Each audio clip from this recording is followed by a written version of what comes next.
We are live, and welcome back to the Wrestling for Life Network. We are here for Smackdown and everything that is going down tonight. We got the Bloodline acknowledgement ceremony going up. It's me and Nick, so let's get started.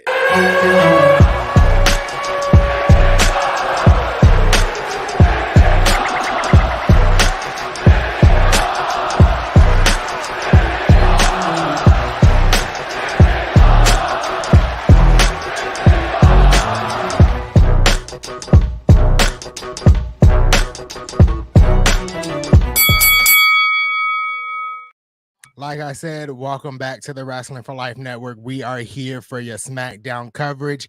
I am the chapeau that runs the show, Ringsider Anthony, and that is Big Nick. Ladies and gentlemen, boys and girls, children of all ages, the Wrestling for Life Network proudly brings to you its YouTube tag stream champions of the world, the chapeau that runs the show. I am Big Nick, and yeah, my guy, tonight we got the acknowledgement ceremony. And folks, make sure you acknowledge us, hit that like, share, and subscribe, be a friend, tell a friend. But yeah, I think we're going to have some surprises with this. We were talking before we went live of this feels already like it's going to be a big show. It's in MSG. We've got the Bloodline involved in a prominent thing. WWE's on a stretch of big shows. There's definitely going to be some surprises here tonight, I feel. Yeah, we got rumors of maybe The Rock showing up. I've heard rumors of even Roman Reigns showing up, but in light of what happened earlier this week, I'm more inclined that he will not be here for Friday Night SmackDown. But this is huge. This is huge. We haven't had like a Bloodline ceremony like this in a while, so I'm interested to really see how this plays out tonight on SmackDown. Oh, absolutely. And all of those options seem somewhat viable, somewhat feasible. You have The Rock come out and you shows that he's been the one pulling the strings all along. He's the one that fully anoints Solo as the tribal chief. You could have Roman come out and I'm the only tribal chief, all of that. I think this is what's going to happen. And I hope Geekbox, if you're listening, snip this now. And then when you do our reaction to this later, you can just put that in front of it. I think we're going to have the whole Bloodline out there. They're probably going to end the show doing the acknowledgement ceremony. Cody comes out, interrupts it, gets involved. Then we get Randy. Then we get Kevin Owens. We set up towards the Money in the Bank triple or six-man tag match. And then Jimmy Uso comes out. I think that's the ultimate surprise that we get because Jimmy's been out for a while. I believe it was the last MSG show that they took out Jimmy. Or there's some connection there to all of this. But, yeah, I think it was the SmackDown after WrestleMania or it might have been the SmackDown after that, where they took him out. So he's been gone for a while. Jimmy did not cross my mind of showing up tonight, but that is a possibility. I know the advertised dark match is Jay versus Damian Priest. So Jay is already in the building. Does Jay and Jimmy team up to take out, the Bloodline 2.0 tonight? That's an interesting dynamic to go down.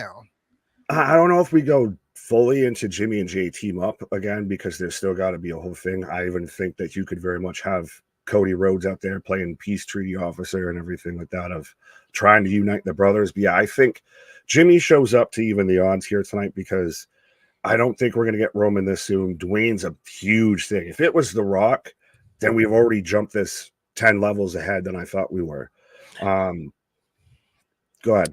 Yeah, absolutely. Like if the Rock is the one to show up tonight, it's like we're moving the storyline along quicker than like a lot of the fans thought, could happen. So I don't know. Like you said, is Madison Square Garden, is the historic, arena. Triple H got something up his sleeve tonight, and I'm looking forward to it. I really am.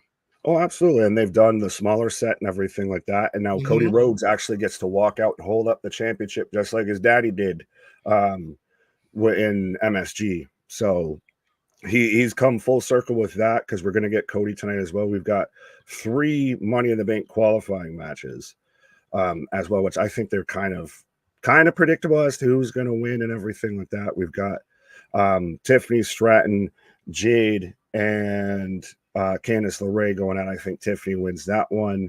Yeah. Naomi, Indy, and Blair Davenport, B. Priestley, who makes her SmackDown debut tonight. I think Naomi wins that, so you'll be happy there. We get to both our women win. And then Logan Paul, LA Knight, Santos Escobar. I think it's kind of got to be LA Knight here. He's one of the strong favorites to win this. Right. I didn't even know they were having a qualifying match with LA Knight involved. So yeah, this definitely is LA Knight's match.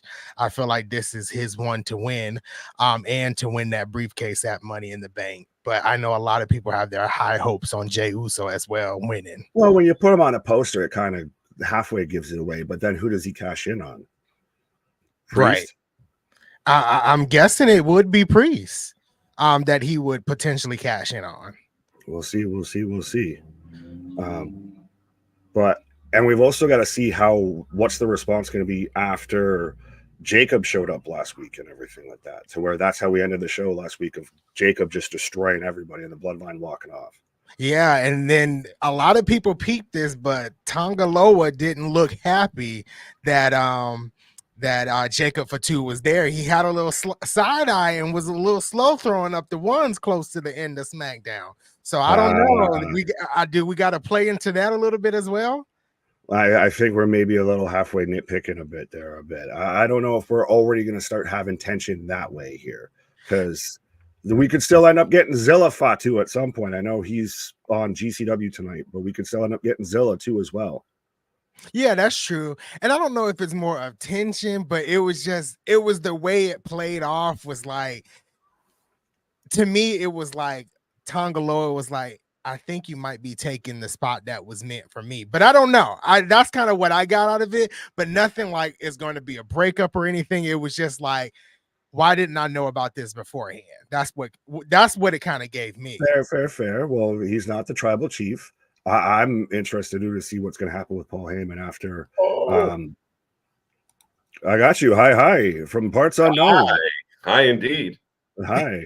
I think you might be. Yes, you're fine, sir. Yes. Hello, people. The Everyday Delight, KJ White. What? You know what it is with Tonga? I think everyone's fearful of Jacob. Jacob scares the shit out of everybody. He's a goddamn werewolf. Right? He's the fearful one of everybody. Bro, his debut shirt instantly jumped to #1 merch seller on WWE Shop the night he debuted. Right, #1. And that's crazy for someone that's like just starting in WWE. That's super, super crazy for his merch to jump up that quickly. And I'm glad that they kept him as Jacob Fatu. I saw the story going around today that they that's where the whole Caesar Sikoa thing was popping up, of they were potentially going to call him that, but thankfully they just stuck with Jacob Fatu. Now, do they use it for Zillow when he shows up remains to be seen. I still think it could be Solo when he's kind of super tribal chief and everything. He does, this is my kingdom, all of that. Oh yeah. I think they could save it for that, because at this point, Solo is in his head. Solo thinks he's running this group, and I think Caesar Sikoa, I think is best for him. That's what he's gonna call himself when we get real deep into this down the line, as we approach SummerSlam and Survivor Series, and potentially the Royal Rumble. I feel like that name will be in play. I just hate the fucking name. I guess I made it the most palatable if he's out there and he's, this is my kingdom. But speaking of people and kingdoms, let's talk to the peoples. Let's talk to the right. Yes, KJ is back in parts unknown. He made his one appearance. Odds, what up?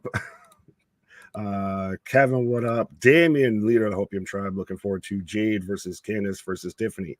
Do you feel differently than I do that Tiffany wins this? No, I don't really feel differently. I think Tiffany wins this tonight. If anybody wins outside of Tiffany, I think it'll be Jade Cargill, but I'm strong on Tiffany winning this match. I think it's been as foreseen, as foretold. It's 100%. She's going to be Tiffy in the bank time. So I don't know about that, but you can have that. That's going to happen. Run from it, hide from it. It is inevitable. So I don't know. I've seen it split between Tiffany Stratton and Chelsea Green, and I'm on the Chelsea Green train. So Chelsea's not a bad shout, but hey Boston, and then Rocco actually tying into that. Your guys' thoughts on if Chelsea Green does win Money in the Bank, she wants to cash in and bring back the Butterfly Divas belt. My thoughts, I hated this, what Rocco says. So I talked about this actually earlier this week. I made like a 3-minute video on TikTok about it where I thought of bringing the title back as a gimmick, meaning she just has that title and she uses it as her carrying gimmick. It's not defended, it's not an active title. She just brings it out every time she walks to the ring and she declares herself like the forever Divas champion. So if she wins the Money in the Bank, cashes in, wins that, and then just becomes a prop belt? No, I'm not saying that like she has to. So she cashes in, wins the women's championship, right? She's carrying both belts, right? But then she loses it like down the line. She loses the women's championship and she continues to hold the Divas championship as a part of her gimmick, but it's never defended. It's never used as an active title. She's just saying she's a Divas champion. I just don't want that belt to ever see the light of day ever again. Respectfully, I get that if there's a person that could pull it off, it's probably Chelsea Green. That's just it's a awful time. It's a symbol that reminds you of the best of times and the worst of times, mostly just the worst of times, with that stupid ass butterfly belt. I wouldn't mind if Chelsea wins. I just don't want her to bring back that god. I'm very picky with my belts. I'm sure you know of. I hate the Raw tag belts. I hate that Divas belt. Mr. Michael, what up? Greg, what up? Christian, what up? What's up, everyone? Quadarius Bennett out here making me sound like a Key and Peele sketch. Boston, what up again? RM Girl, Jimmy returns tonight. I think that's the case. I think you get a return. Is that a big enough pop and everything? You get probably a huge reaction for Jimmy shows up, even though it's MSG. You think I think you still get you might get Dwayne. Yeah, I think you still get a huge reaction for Jimmy. And quite frankly, he might be one of the better choices tonight. Even though if it's The Rock, I personally don't believe it's Roman Reigns, but if it's The Rock, I mean, he's gonna upstage anybody. But if it's gonna be anybody of those three, I'm more inclined to think it's Jimmy, and he will get, that big MSG pop. He'll get the biggest pop of his career so far. Right. Richard, what up? Sorry about Dijak Boston. Yeah, give me my Dijakinator. Larry, good evening, Ringside Anthony and Big Nick. What up, my guy? Folks, I will remind everybody as I'm still strolling through all this chat here and everything. We do have the super chats and super stickers, the membership as well. If you want to show up and show out, because that's what the show is about. And if you want to help support the channel, and also on Sunday, I almost said tomorrow, Sunday, we'll be here for Forbidden Door, and the Predictions Championship right there above my head will be on the line. Oh, absolutely. Sunday's going to be a great night for more wrestling from AEW. That's what they do. They deliver with at least the wrestling aspect of the show, which is always great to see. They're going to give you 8 hours of it. You sounded like you said that through gritted teeth, sir. It's just, the longevity of the pay-per-view is a problem, but right. But Chambers, what up, my guy? MDB Caesar salad, Sicko.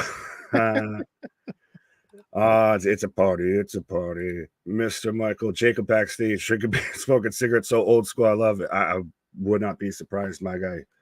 Man, it's just, how do you feel now that Jacob's there? They was the whole concern, the whole rumor, the worry about him outshining Solo. I know he's only been there for a hop, skip, and a jump so far. Do you think that's going to happen? Not necessarily. I don't think. I think if they have Jacob Fatu begin to talk, that might be a different story. Because I've seen his promos, and that man hits on every cylinder. So if he begins to talk, absolutely, I think he might overshine Sikoa. But if they keep him from not talking and being just that powerhouse that he is, I think it'll gel just fine. Yeah. Fair enough. Well, and at the end of the day, when this bloodline storyline splits, you now have Jacob Fatu that alone. I'll admit this though, when Jacob showed up, my instant reaction was, I want Roman versus Jacob before I ever want or need or care about Solo versus Roman at this point. Like, I know story-wise, I should care, but you just kind of know Jacob's that fucking guy. And Solo kind of hasn't really, he's been presented as that guy. He's a badass. It's a great storyline, but in the ring, I don't think it's not the same. It's not the same. There's different levels to this. Oh yeah, absolutely. When I saw Jacob last week, I was like, we have to get Jacob versus Roman sometime in the near future. I think that's a money match right there. I can even see, if it's not like at a WrestleMania or a Royal Rumble or something, I can see in the grand scheme of things of building this storyline between Bloodline and Bloodline 2.0, maybe even Roman losing to Jacob for 2. Ooh, perhaps, but I'll at least go on the record and say this. I'll say this right now. Roman Reigns versus Jacob Fatu is a WrestleMania match. You can make that a WrestleMania match. Oh yeah, you can make it. You can.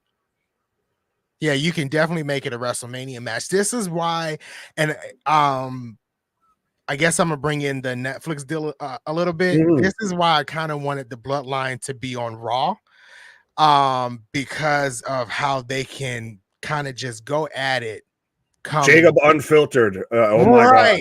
You need Jacob with no censors. Exactly. And we already know that's kind of happening. That's what Triple H said, that it wasn't going to be censored come Netflix. So, like, I wish they were on Raw. So this man can't be out there on USA Network because, well, at least it's not Fox. This man can't be out there on USA Network of saying, I will dog walk your bitch ass and everything. Like that fits a lot better on Netflix than it does on USA Network. Right, and definitely better than Fox. USA Network might let stuff slip a little bit, but Fox they'll cut the whole picture out. They'll just exactly imprisoning me. Denisha, what up? JV, what up? The Divas belt would be the equivalent of Ted DiBiase's $1 million championship. That's not a bad idea if how you kind of pitch it. If she never wins the qualifier or wins the briefcase, she doesn't win the championship, but she just kind of an accident. Well, shit. Then it's the FTW championship, like AEW though, too. God damn it. That would be the best way you could do it. Yeah, that'd be the best. That's the only way I would bring back the Divas championship. I've seen a lot of people talk about like repackaging it and bringing it as a mid-card title. No, I just want a new title for that. I don't want to repackage the Divas championship. We just need a new title for that. Yeah, I mean, on one hand, like, I don't need the Divas title back. Give me a women's Intercontinental or a North American, because we're seeing them do that with NXT. You do something like that. With the men, I want a European title back. I want that. I like that belt. Oh, yeah, that was a nice belt. That really was. You get D'Lo Brown up there shaking his head, acting like he's from every country in Europe, some not even in Europe. MDB, the Samoan Watchman. What up, my guy? Bronson Reed's twin. We need to just get the Samoan Watchman, Bronson Reed, KJ, and Kevin Owens. They can just do the 4-way Spider-Man meme. Well, what up, my guy? Of course, the Samoan Watchman has to show up for the acknowledgement ceremony. So right. I will remind everybody, while you got them ones up, make sure you hit that like, share, and subscribe. Oh, that we're tiptoeing. We're, I think, less than 10 away from 5.2K after we just passed 5K, which is amazing. Thank you, everybody, for that. And absolutely growing at a rapid pace. So 100% be a friend, tell a friend. We've been flirting with about 80 here and everything. Would love to see triple digits in there and keep it going from there. So absolutely be a friend, tell a friend. Bradley, what up? The Raw belts suck. Yes, they do. Yeah, I don't like those big coins because that's what they look like. They look like Ferrero Rochers. True. That's what it is. That. Ferrero Rocher Championship. Ken saying, should AEW have had Ospreay Garcia match Buffalo Wednesday night to be in Garcia's hometown, or would that have been wrong to have him lose there? I don't think why would you put Ospreay versus Garcia right now? That's a whole other conversation that we could get into, but that doesn't make sense. It's a babyface on a babyface thing. I was thinking about this earlier today. AEW has the issue of there's no top heel. Who's the top heel in AEW besides, I guess, WWE fans? Yeah, because Swerve is technically a face. Ospreay is technically a face. What about The MJF's face, Blackpool, yeah, is the Blackpool Moxley's Combat a Club. face. Yeah, I don't. Danielson's a face. Yeah, Everybody's a baby face. everybody's The a only baby heels face. you have is Okada and the Elite. I think they meant to have Tony Storm's gimmick to be some type of a heel, but it's turned into a face itself. So, yeah, I don't know. Yes, the woman that just is yelling tits out on TV is just gonna be a heel, 100%. Yeah, sure, that's right. Who thought that idea? Anyways, Geekbox, what up, my guy? Well, if this isn't the most awesome reaction online, well, if this ain't the most awesome collector of reaction videos, 100% go and check out Geekbox. Always showing love to the channel. And Geekbox, I'm going to tell you now, since you're here, since I got you on the line, I said some stuff earlier that if we react to, if Jimmy Uso shows up tonight, I got some stuff for you earlier that you need to play before we react to it, because I called my shot. But and if Naomi wins, you might see something from me as well. This man's gonna have. We're gonna see Naomi cardiac arrest. This is gonna be the first time. That's the thing. It's been a minute, my guy, since you've been out here on a non-TNA show and everything. Right. It's been a minute, I think it was WrestleMania. Right. Absolutely. Man's making his return since WrestleMania. Man's coming back just like Seth Rollins. Samoan Watchman, thank you very much for the $5 super chat. Birthday shout out to my oldest daughter. Happy 15th birthday. Naya, I hope I said that right. I feel so terrible if I messed that poor girl's name up. I apologize, sir. Please don't hunt me down. Acknowledge her. Absolutely. Acknowledge Samoan Watchman's oldest daughter, my guys and gals. Golfer, what up? Just Joe 47, as we're about 7 minutes away from the start of the show, folks. Me and Auntie are definitely going to try and sync up when that kicks off, and we will also still be here for Rampage afterwards, which lately has been kind of just a run over, a breakdown, a review of SmackDown, and tonight I'll be getting ready for Forbidden Door. Samson, what up? TJ, Fox sucks. Yes, it does. Right. Ryan, what up, my guy? What's going on? Ant-Man and Nick 2XZ. We got new nicknames now. I like Ant-Man now. Like you're Anthony Edwards from the Timberwolves there, my guy? I guess so. Yeah. Right. But shout out. Sorry if I'm missing everybody, but like I said, we do have the super chats, the super stickers as well. TJ shouting out SmackDown. Big Bang Theory lead-in. The ratings will be huge tonight. Is there a Big Bang lead-in for Rampage? Well, that's still the funniest thing to me, that was an actual argument. That the lead-in, the four pillars of AEW are Sheldon and the gang. And I know they did go up in ratings, this week. So, and I think that was the Big Bang Theory was the lead in, but still, if you're counting on a 15-year-old show to be your lead into a program, I feel like that's a problem that needs to be, talked about a little bit more. That's the thing, is it's not out here trying to say end of AEW, all of that. No, it's just There's clearly a problem. And we need to acknowledge that there's a problem. You can't fix the problem if you don't acknowledge it. We're having an intervention here with TK right before SmackDown, I guess. But yeah. Geekbox, done deal. If Jimmy turns up, I'll hunt down what you did earlier. That matches up with it. There you go, my guy. See? Great minds. My guy. Roddy, aka Weird Like That. Roddy, what up? What up? Jacob Chase you. Not quite, my guy. But yeah, we've got also, like we talked about earlier, we've got Logan Paul, LA Knight, Santos Escobar in a men's qualifying match. Could you see the potential of Logan Paul gets in there? You get some eyes. You've got to have a heel in there. He's already challenged for the world title now twice. Two different people, Roman and Cody. And wasn't he in the Money in the Bank last year? Wasn't he in the Money in the Bank ladder match? I believe so. Yeah. So I can see him being in there again. But he is the United States champion, so I don't know. I know we're really setting off for LA Knight versus Logan Paul at SummerSlam. That seems like the direction that we're going in. But yeah, I mean, I wouldn't mind seeing Logan Paul in it. Fair. Now I'm just thinking, you got the gears turning. You do LA Knight versus Logan Paul at SummerSlam, briefcase for title. Perhaps. That would be interessante. That sounds like that. A little spicy. Yeah. I don't know how now much that you run IWC into, would you like have LA Knight with the title and the briefcase, but again, KJ likes always bringing this up whenever I talk about somebody cashing in the briefcase. They've got a whole year to do it, so you've got time, you've got tread, you've got run on those tires.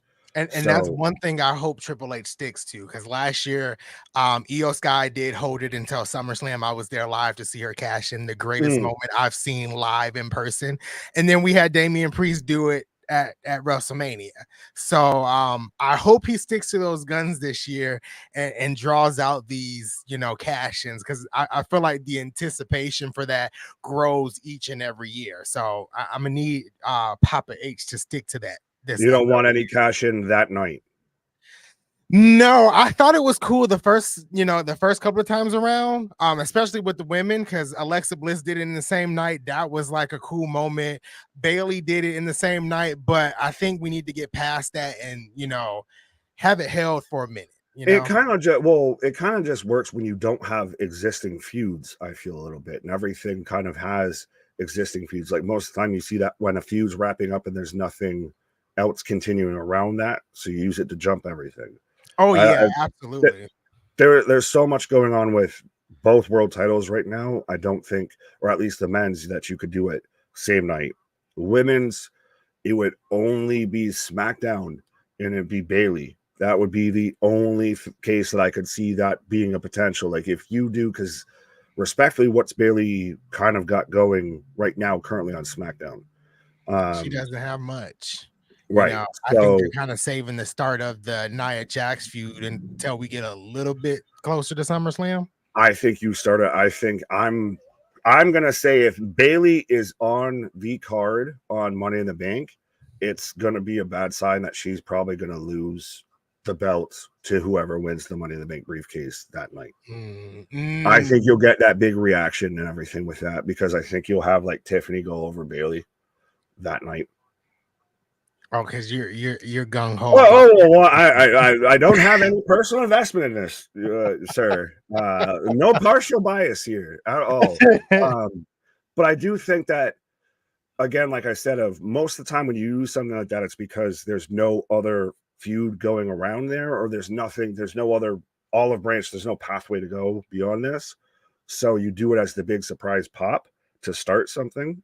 And Bailey, respectfully, now that Damage Control's apart from each other from her, that there's really not kind of anything going. She's a babyface champion. She needs a heel to go against. So you could have Tiffany win it and still Bailey chase her, what have you. You could do that.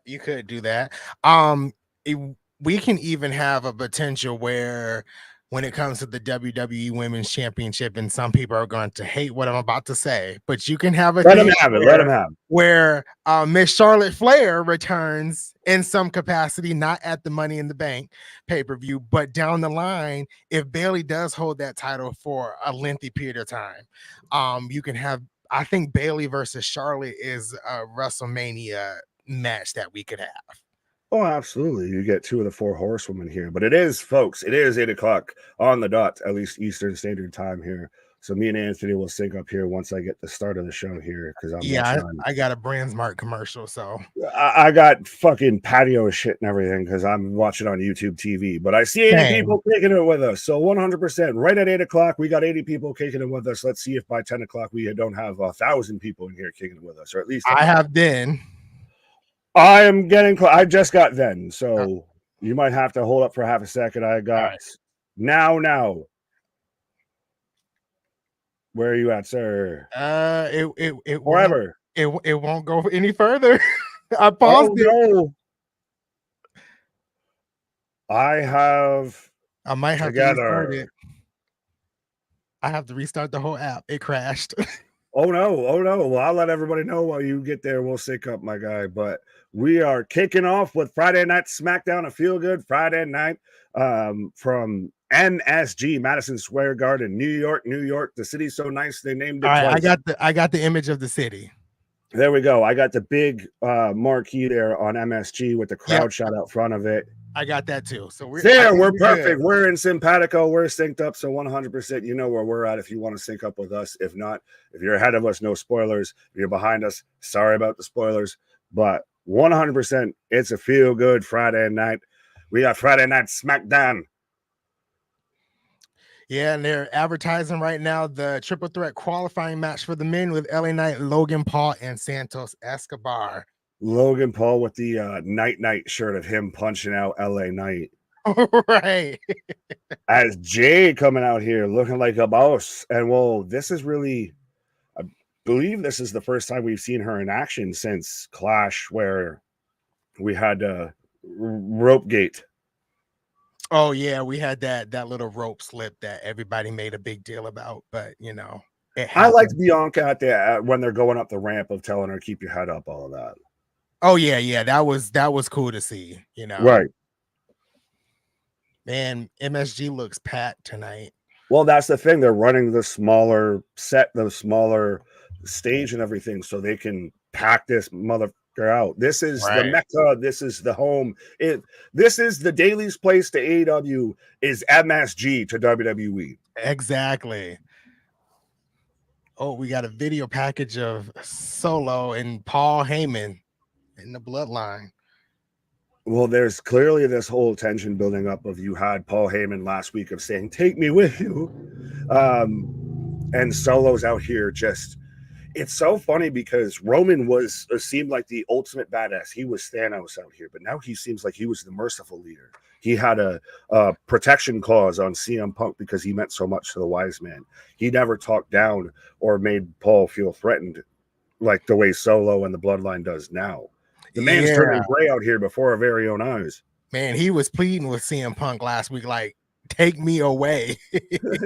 Helgon, take me away. Folks, if you get that reference, make sure to take your ibuprofen.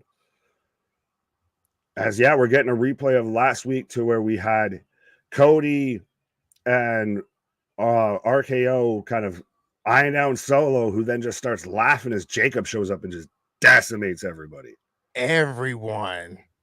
And I think, you know, storyline, it wasn't really talked about a lot this week, but storyline wise, I think not CM Punk, Cody Rhodes has 2 cracked ribs from the kayfabe. Yes, kayfabe. Yes, 2 cracked ribs. Well, allegedly kayfabe. I assume kayfabe. I'm assuming kayfabe too. Yeah, but Juice, what up? Hagen, what up? Juice Scan, Eric Tate, Chris Arcane, what up? Kevin, what up? Ropegate, yes, indeed. To quote Tupac, keep your head up. Ronan, what up? Just Joe. Spaz Phoenix, thank you for the $10 super chat. Lots of love on Friday. Happy Canada Day to any fellow Canadians in the house. I'm sure that's why KJ's all frozen up here. He's out there celebrating, you know, Canada Day in parts unknown. Unknown, absolutely. And a little pluggy plug if you want to check out Spaz Phoenix on YouTube, Spaz Phoenix podcast everywhere else. There you go. As we've got the Bloodline. And Paul's unshaven, he's unkempt, he's out here looking more disheveled than Tony Khan. He's looking a little bit unclean. Bro, he's literally, and again, we haven't talked about this. Tonight's the last night for Kayla Braxton. T's and P's, she's moving on to bigger and better pastures here. But we got a Roman chant. Solo even just ignoring Heyman here, as again Heyman looks like as we got the Bloodline coming out. Yeah, I think they're kicking off SmackDown. Wow, this is gonna be interesting. You remember the Heyman interview to where he was saying about, I think it was with Brock or Roman or one of those, to where he's like, he's not returning my calls, to where he literally just was weeping and just looked like he hadn't slept in a week and everything. This is how Paul Heyman looks right now. Yeah, this. Oh, there's another Is that another car? SUV. And here comes Cody Rhodes, Kevin. Hey, let's go. We're kicking it off with instantly Cody, RKO, and Kevin Owens show up here. They kicking off. I want to figure out what exactly was the lettering on Tama Tonga's shirt here, but we're kicking off with both teams right now eye to eye as we're just tearing down. We're just getting fisticuffs in the entranceway. All out brawl to kick off SmackDown.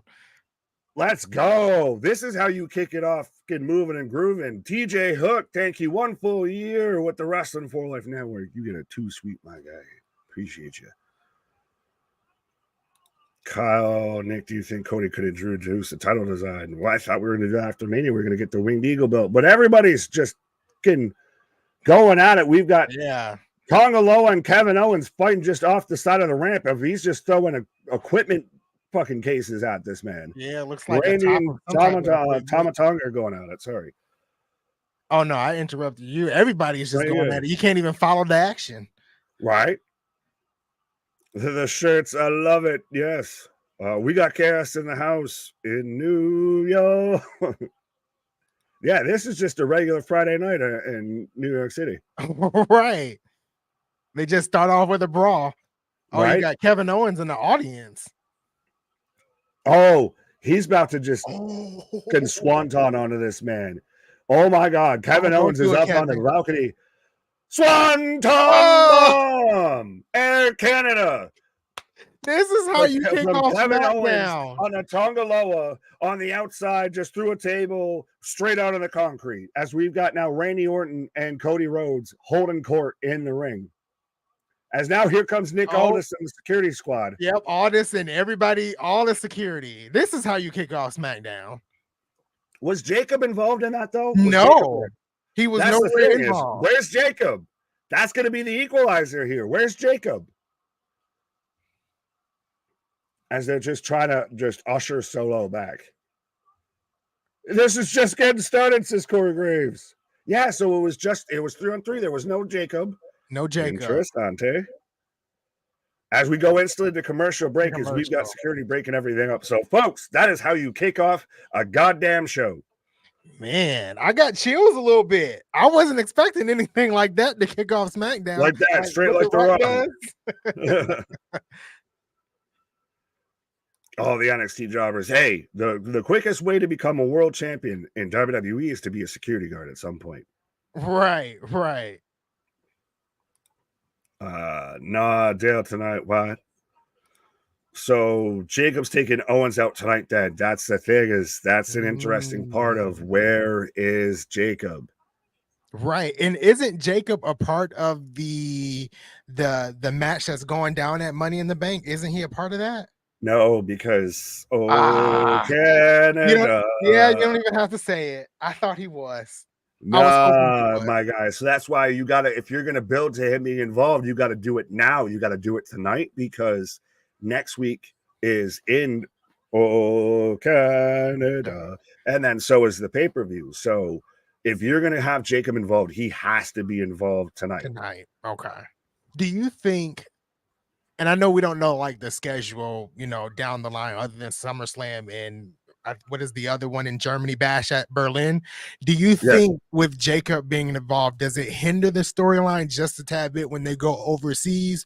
Or do you think Triple H can play it out where he's still a factor? I'm so torn on this because I don't know enough about it. So I don't want to speak on somebody's cases and everything that I don't know about. But I think you can still make it work. You can politely kind of work around it and everything of he's just the wild card. So AW's got their wild card. This is WWE's wild card of Jacob Fatu. He just shows up and just destroys everybody here. And I think that helps keep him strong, and it's a way to work around everything. When he does show up, he needs to be dominant. Okay. Agreed. I like that. Jesus saying, I mean, SmackDown security. Well, I don't think we said, made a blunt be with you and also with you. Roden, what up? Sucker! I like this though from WB. First night on SmackDown, and Anthony got chills. I got chills. Yeah, multiplying. Spaz with another $10 super chat, my guy. Appreciate you. As I see, we're tiptoeing by the window of 100 live in the stream. So let's see if we can. Some of y'all got all accounts. I know you do. You got friends, you got family members. Just there we go as we hit 100. But absolutely, just grab somebody's phone by and say, I'm just going to take your picture and everything like that, and then just make sure you hit that subscribe for us and everything. It's pretty costly, nothing, but it helps us out. But thank you again, Spaz. WWE going to have a better Forbidden Door with Raw, SmackDown, NXT, Bloodsport, All Japan, Noah, Marigold, TNA. So they're just assembling the Avengers, I guess, out here. That's what it seems like. It's Avengers Assemble. Gonna leave Cracky Khan and the Munchos swirling a bowl like Elvis's last act. Ooh. Oh, we're back on SmackDown from now. Spaz. So we've got all those. We're back. We've got all this trying to hold court here.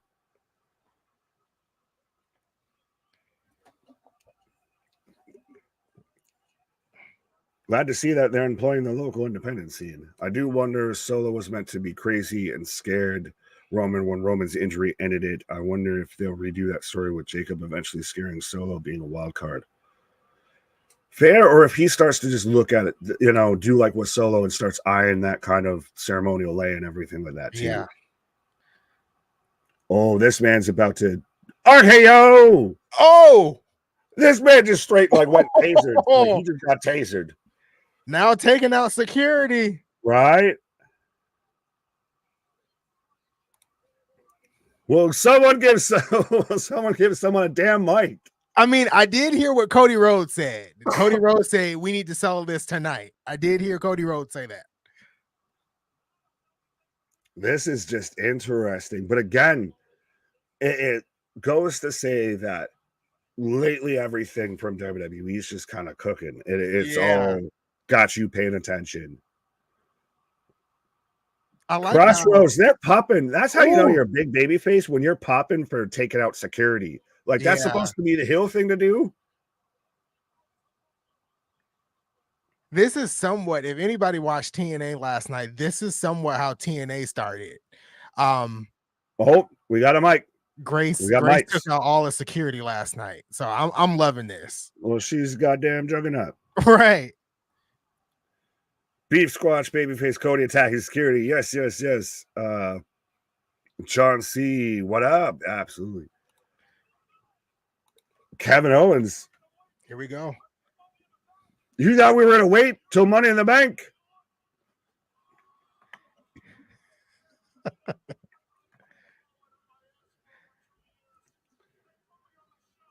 The bloodline's been crawling up my ass for over 2 years. Pause, Randy. Pause. Right. He wants to put the bloodline down for good.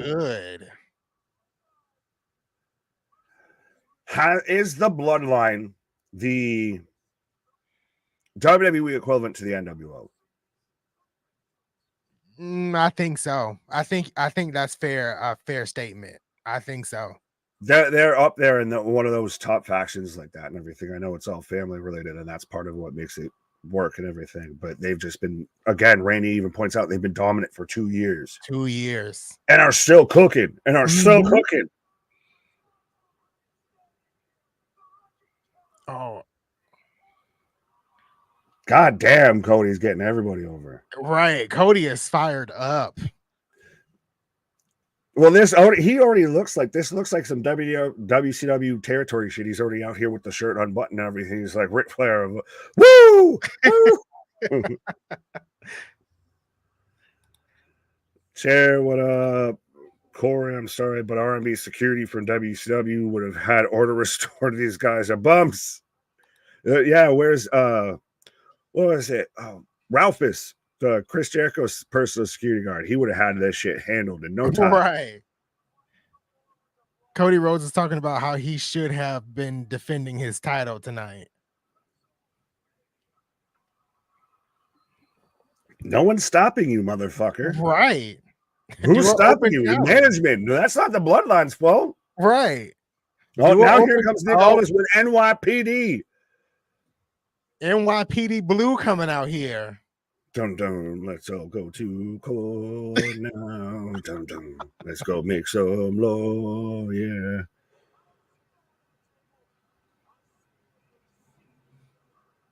Oh, Cody with the "they not like us line of when I look at Solo, I don't see the head of the table. I see a seat pillar. Like, what? Fucking what? We're gonna have. Oh, this is how you know.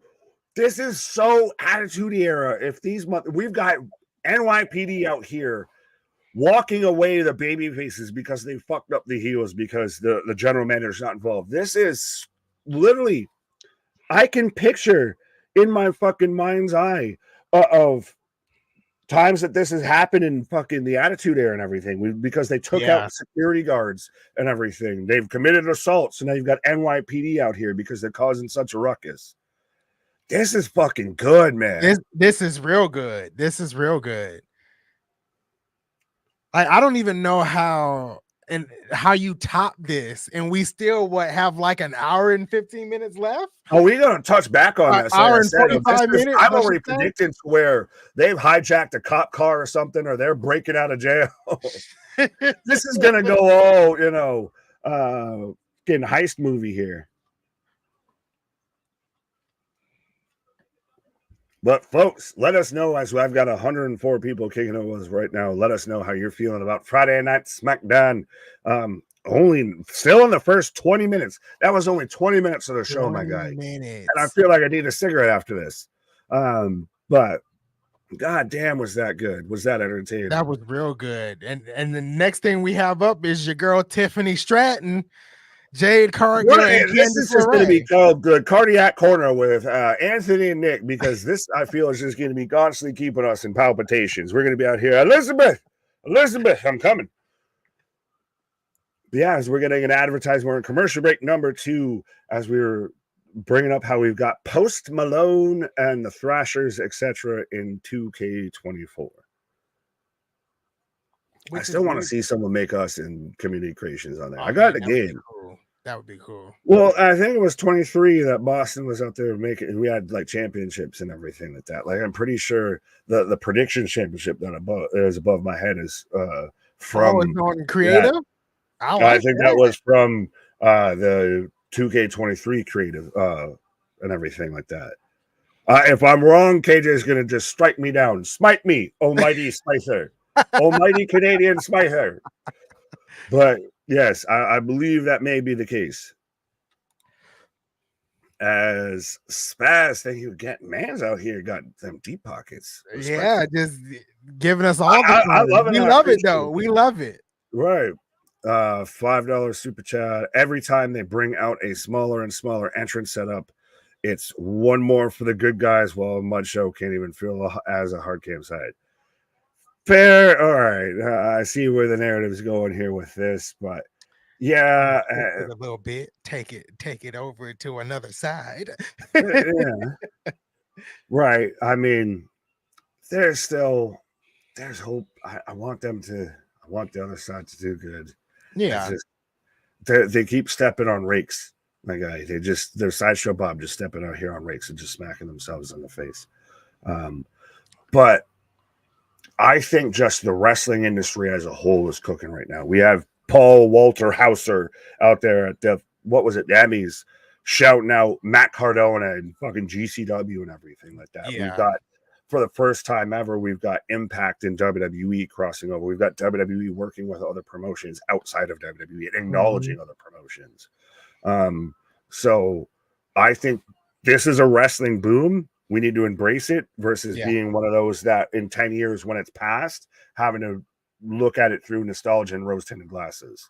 Yeah, you got more eyes on TNA. You got folks talking about TNA, positively on social media. I mean, it's great to see, wrestling somewhat as in a big boom.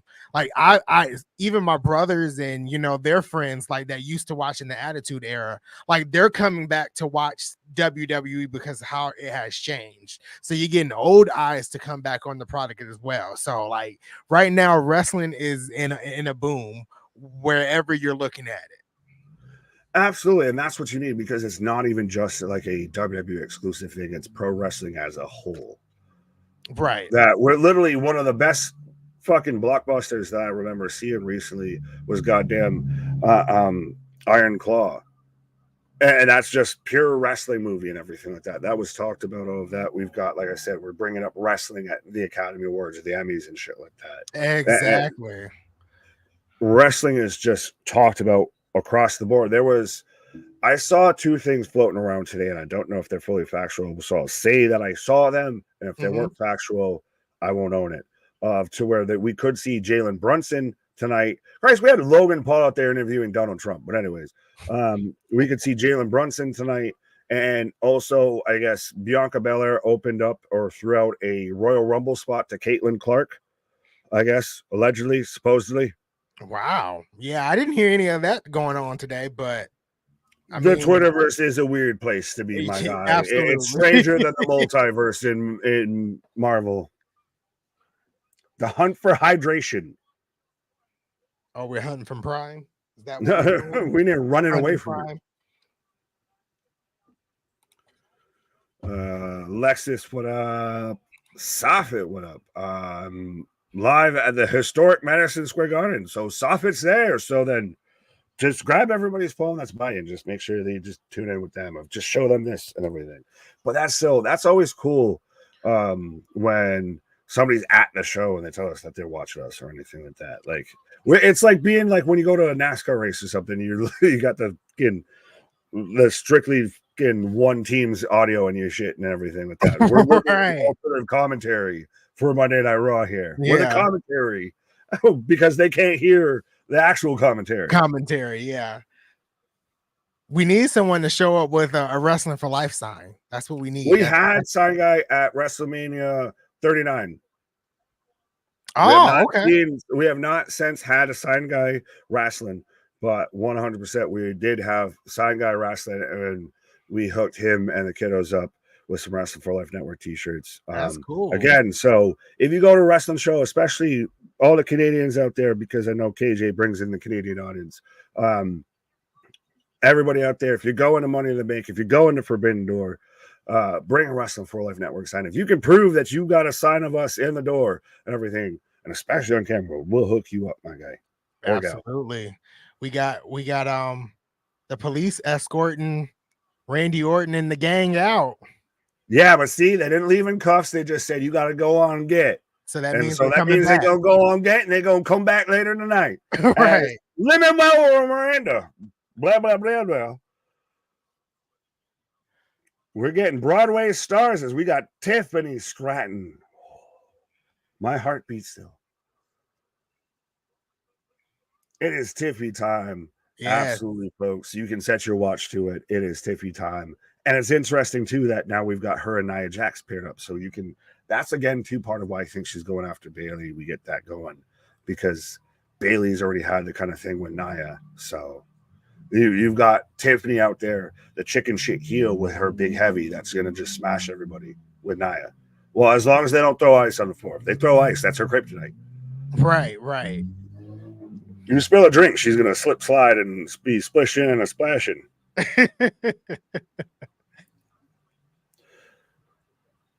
God damn, is she talented this fucking early. But folks, let us know who you're taking for this women's triple threat for the Money in the Bank qualifier, whether you're taking Candice LeRae, Tiffany Stratton, or Jade Cargill.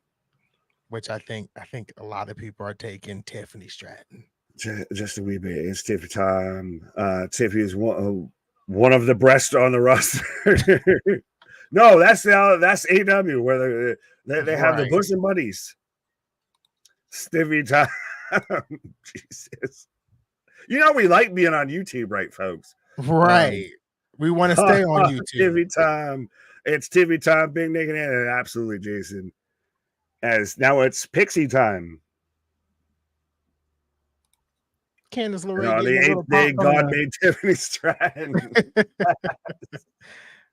Candice LeRae getting a little pop from the MSG crowd. I like that. I like Candice LeRae.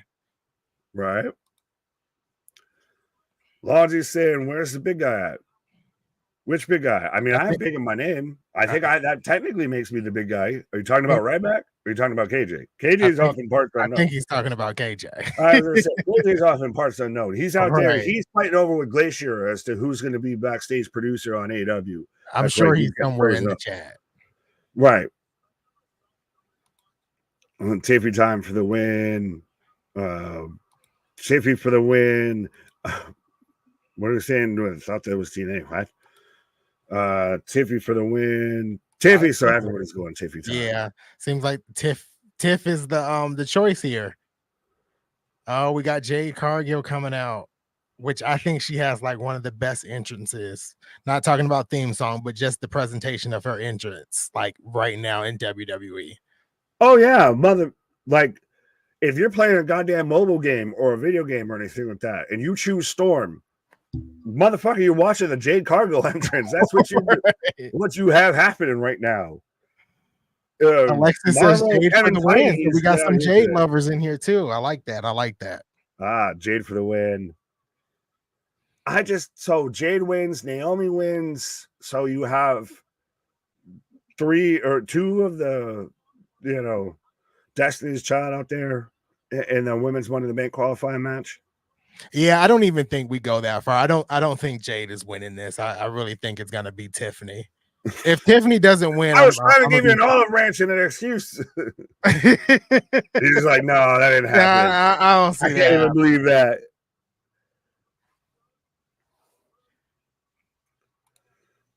MSG is showing crickets for Jade. I don't think so. I think it's just the president. I mean, she doesn't have an entrance that you're like, holy shit, like that you're getting popping for. But I mean, yeah. All right, here we go. Is this like Jade's like? I don't want to. No, it's not her first singles match because she faced Nia Jax. I think she's had a couple under her belt. So yeah, absolutely. She's just clubbing blow. We are underway, and this is brought to you by Call of Duty Mobile. # not sponsored.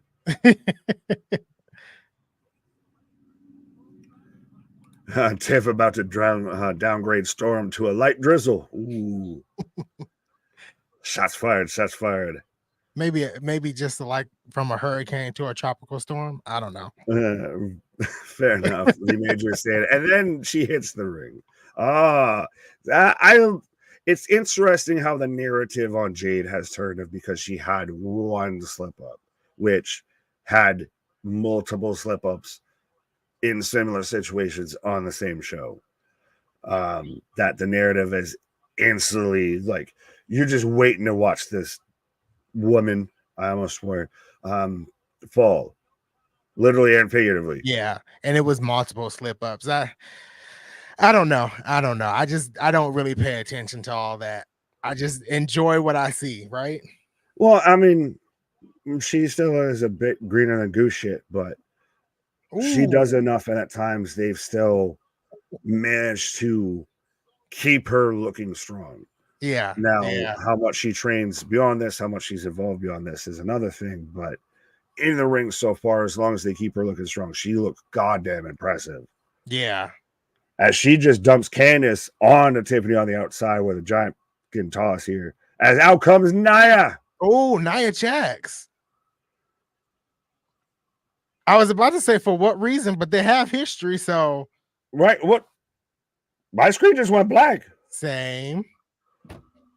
Oh, as they chant holy that's screw you, Fox. As they chant holy as Bianca comes out in a skin tight thing, and then we cut to commercial. God damn it, Fox! What are we doing out here? I don't. And what was the point of them playing to win the game? What was that production? That was trash. Literally, you have Nia Jax come out here setting up all of this and everything to where you should have had the fucking blow off moment then because you've got Nia being the heavy now for Tiffany Stratton. Right. And now you've got Bianca Belair comes out, and because the crowd starts chanting, holy, you just cut the whole picture. What? Because you think everybody's got a mouth breather out here? Oh, I'm going to pay attention to the guy in section 7, row 3 over there. Because I can tell he's saying, holy, that's what they're saying. Just cut the fucking audio. Just let us see the goddamn show. Fox got Nick fired up at this. I was going to say, sorry, what are we doing out here? Well, it's just, that seemed entirely clunky, awful. Just, you killed everything that was going on with that. Right. Well, at least we only have what, three more months of this, and they'll be moving to the USA Network. So, you know, we'll get a reprieve soon. But that's what happens when you're on network television, and that's what a lot of people don't understand, the difference between network television and cable. Like, cable lets things slide, but network free over the air television, they don't. They're gonna cut what they cut. They're gonna, even if you watch any of the shows on network television, sometimes they move shows around to a later time slot to let them cut loose a little bit more. But yeah, that's the difference between network and cable. There you go. It's MH, what up? As we're in commercial break number 3 or 4, I believe, right now. Longzy, what GCW? Game Changer Wrestling. It is also on tonight. It starts in about a half hour, actually, which if you want to tune in, I might take an eye on it. But Zilla Fatu, I believe, is taking on John Wayne Murdoch on that card as well. Where was it? Oh, Misfortune saying Christian chilling. Alexa saying it's Wyatt 6 interference. That's why it was the production. It was the Wyatt 6 showing up. Man, I would take that if it was true.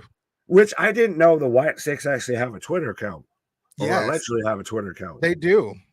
Yeah, it's where they had a whole word solving problem. That was all equation, like number equals letter, but you have to figure out the letter, you have to do equation, all of that, which ends up saying, do you feel special? And then they had a poll underneath it of yes or no. So interesting that the Wyatt 6 is on Twitter. Right. Are they verified? Is Elon gonna take them down? I saw that kind of tweet with the equation. I was like, no, I left math when I graduated. I'm not doing it again. If I can't count it on fingers and toes, I ain't got it. Right.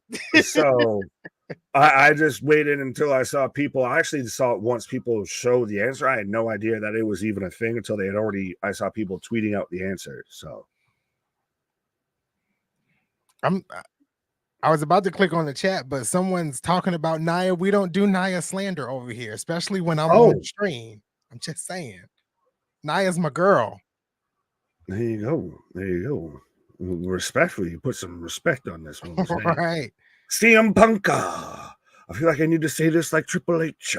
Yeah, you guys know how I can watch AW picture-in-picture ads, but recorded. What? So you're asking how you can watch the recorded version of AW, but with the picture-in-picture as well? DVR, like YouTube TV, again, hashtag not sponsored. I'm not sure cable provider, but you can at least watch it with us. We'll get you through everything. Candice LeRae kind of hit a nice move right there. She did like a tornado DDT off of Jade Cargill's face. That was off of her face. Yeah, it was like she kicked her in the face while she was doing that tornado DDT. Oh, that was clunk. As Tiffany was trying to Alabama slam Candice in the corner, but didn't quite get it. Backhand spring elbow on a Jade in the corner. So we just had all of that for both these women to just come out and politely just stand in each other's court, like in corners. That's what we got right now. Fisticuffs, no throwing hands, no when I see what's on site. That was a sweet spine buster by Jade. Oh. I'm trying to see if we're synced up, as I've got all 3 women down right now. Ref checking on everybody. Bianca clapping. My head behind. I'm not sure who Nia wants to win here. I saw her cheering for the pin. I guess it's Tiffany. That's right. I totally forgot about that. Right. Who did the Wild pick? I don't know, sir. Google can help you with that. You missed my super chat. Damn, recipe too good. I apologize. We try to get through everything. Let me see. Is it still? As Jay dubbed on the outside. Are we synced up, sir? Nia Jax like, it's open season.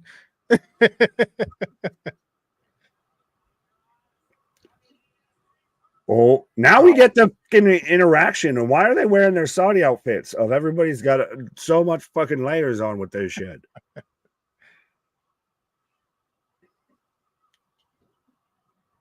Oh, Indy. Oh, Indy cost Indy Hartwell. To help Candice, but this is how Tiffany gets to win. So Bianca is distracted and running off Indy as now Tiffany's a small package. No fucking way. 2 count. Thank God. I knew you were about to have a coronary if this actually happened. I'm not going to have a coronary. Oh, moonsault knees up. Oh, this is it. Biggest moonsault ever. Oh, 1, 2, 3, Tiffany.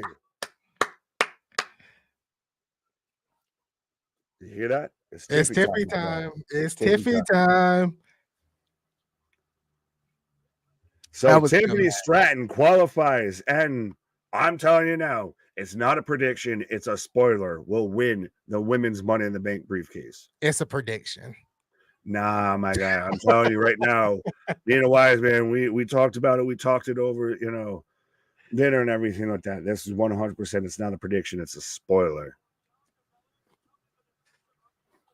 So Geekbox, sorry I missed you. Thank you for the $5 super chat or £5 super chat. Jokes aside, I scream for AW to grow and prosper. I get annoyed that the indie mindset of Tony Khan and some tribalism is keeping them from striving. Valid, very, very valid, 100%.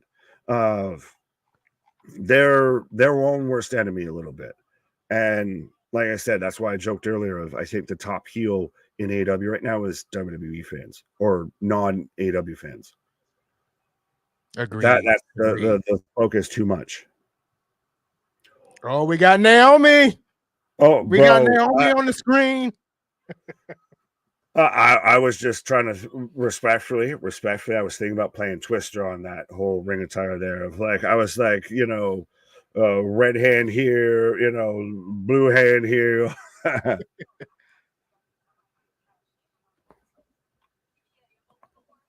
So we got Bailey and Naomi hyping each other up here. Yeah. Oh. And they're Blair Davenport. I still want to always call her B. Priestley, but that's neither here nor there. I like this by JV down here saying Naomi out here looking like an Xbox controller. Yeah, literally. That's fuck shit. That's 100% what it is. That's 100% what it is. As we are in commercial break again here, but yeah, we're setting up for the next women's qualifying match here. But yeah, Naomi out here hyping it up with Bailey, Bree Priestley, Blair Davenport making her SmackDown, her main roster debut tonight here. Yeah. Do you guys like the Tiffany Nia connection? How do you? Well, as you were the advocate for Nia Jax out there, of that you weren't taking any Nia slander out here. How do you feel that we're getting Tiffany Stratton and Nia Jax kind of paired up together here? I like it. And I don't know if they're being paired up because of what they have done on social media. But yeah, I kind of like it. I think it's I think it's good. It's very the female version a bit like we've seen it with Alexa Bliss and Nia before, of to where you have it's like the Shawn Michaels, Kevin Nash, or Diesel of to where you have the kind of quote unquote top heel that's kind of the chicken shit that's out there causing all the ruckus that's still getting the push and everything, but he's got the big heavy that's right behind him there. Christ, it was Enzo Amore and Big Bill there. Right. You've got, you know, the little guy with the big heavy guy that's going to mess some stuff up right behind him. Yeah. I think it's fun though. I don't know if they're gonna make him into a tag team down the line. I don't think they should. They're both better, you know, apart singles competitors. But yeah, I really like it.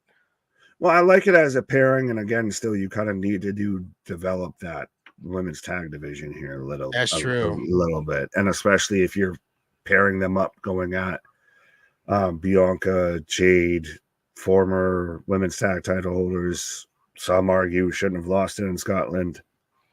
But yeah, you need depth in that tag division here.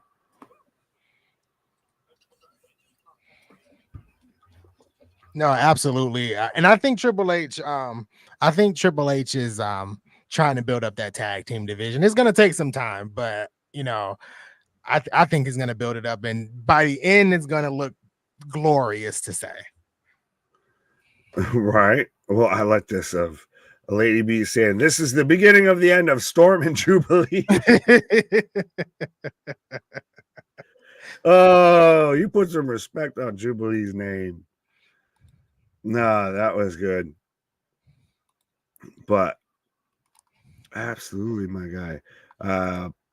Big Nick, your statement, it's Shawn Michaels and Diesel equals Tiff and Jax. Yes, that is what I said. I don't know why it took me so long to understand my own thought, but yes, that is my comparable. No, that's kind of a good comparison there, if you want to say. Right. As we're getting another shot of New York City, as we're back again. I say it, the city that was so nice, they named it twice. Yeah. I get to brag about it because I was born in New York State. So I've never lived in New York City. I've barely ever visited even New York City, but I get to brag about it because, yeah, it was in New York State. I've been there once. I've been to New York City once. It's pretty nice. Hey. Oh, we got the Street Profits. We need to get our hands on the Bloodline. Well, I like this. If everybody's trying to get at the Bloodline here, you have one overarching story that everything kind of rotates around. Yeah. And he said that's not happening tonight. Hey, oh, yes, Pretty Deadly.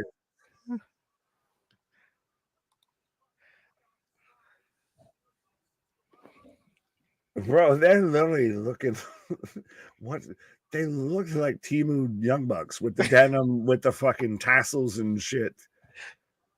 European Young Bucks. Right. Musical. Dog, just hold up, man. Love it. Triple H knows the more women's teams you have, the more women you get on TV. Don't know why people still try and say WWE's anti-women's roster. Because if you can say something and people will catch on with it because it's and they just spread it. Right. Pretty Deadly. Is it Pretty Deadly versus the Street Profits tonight? Seems that way. Seems that way.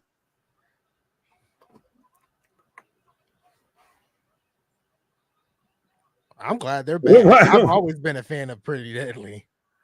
Yes, boys. You like when they were doing a little little side thrust and everything like right.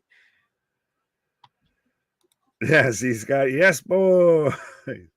Flock of seagulls. They're Hans and Franz. That's how initially I would differentiate them. They're Hans and Franz. They remind me of like the Swedish guys from Family Guy. Right. Getting some type of match flow here. We're getting a recap of LA Night. So it seems like we might be setting up for the triple threat here qualifier match, sir. But I'm going to respectfully take a pause. Take a pause. We'll tag team back again. All right, so it looks like we are setting up for the triple threat qualifier, which is LA Knight, Logan Paul, and Santos Escobar. So I think this is going to be a good match. So far tonight, we've had the Bloodline open up the show, and Cody Rhodes, Randy Orton, and Kevin Owens open up the show as well with a brawl. We've had Tiffany Stratton advance to the Money in the Bank match. So a lot has gone down in what? I don't even know. It's like 48 minutes, and we still got an hour and 12 minutes to go. So I'm super excited to see what SmackDown has for us. Early prediction, looking through the chat, Tiffany Stratton cashes in on Nia Jax. I do not have Tiffany Stratton winning at all. I have Chelsea Green winning, and my backup is always going to be my girl Naomi if she qualifies. JV, I'll ask you, what are your thoughts on putting maximum male models with Dalton Castle? That I mean, that would be interesting to see. I don't know if it's something I would like, but it's interesting to see. So we're definitely getting the triple threat match now. We got Santos Escobar and his crew coming out. So I guess we can go ahead and take predictions for this match. Who do you see winning? Is it Santos Escobar? Is it LA Knight? Is it Logan Paul? I'm gonna stick with mine with Logan Paul.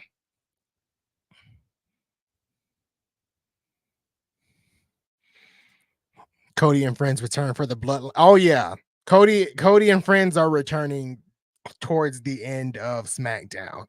Abso-freaking-lutely.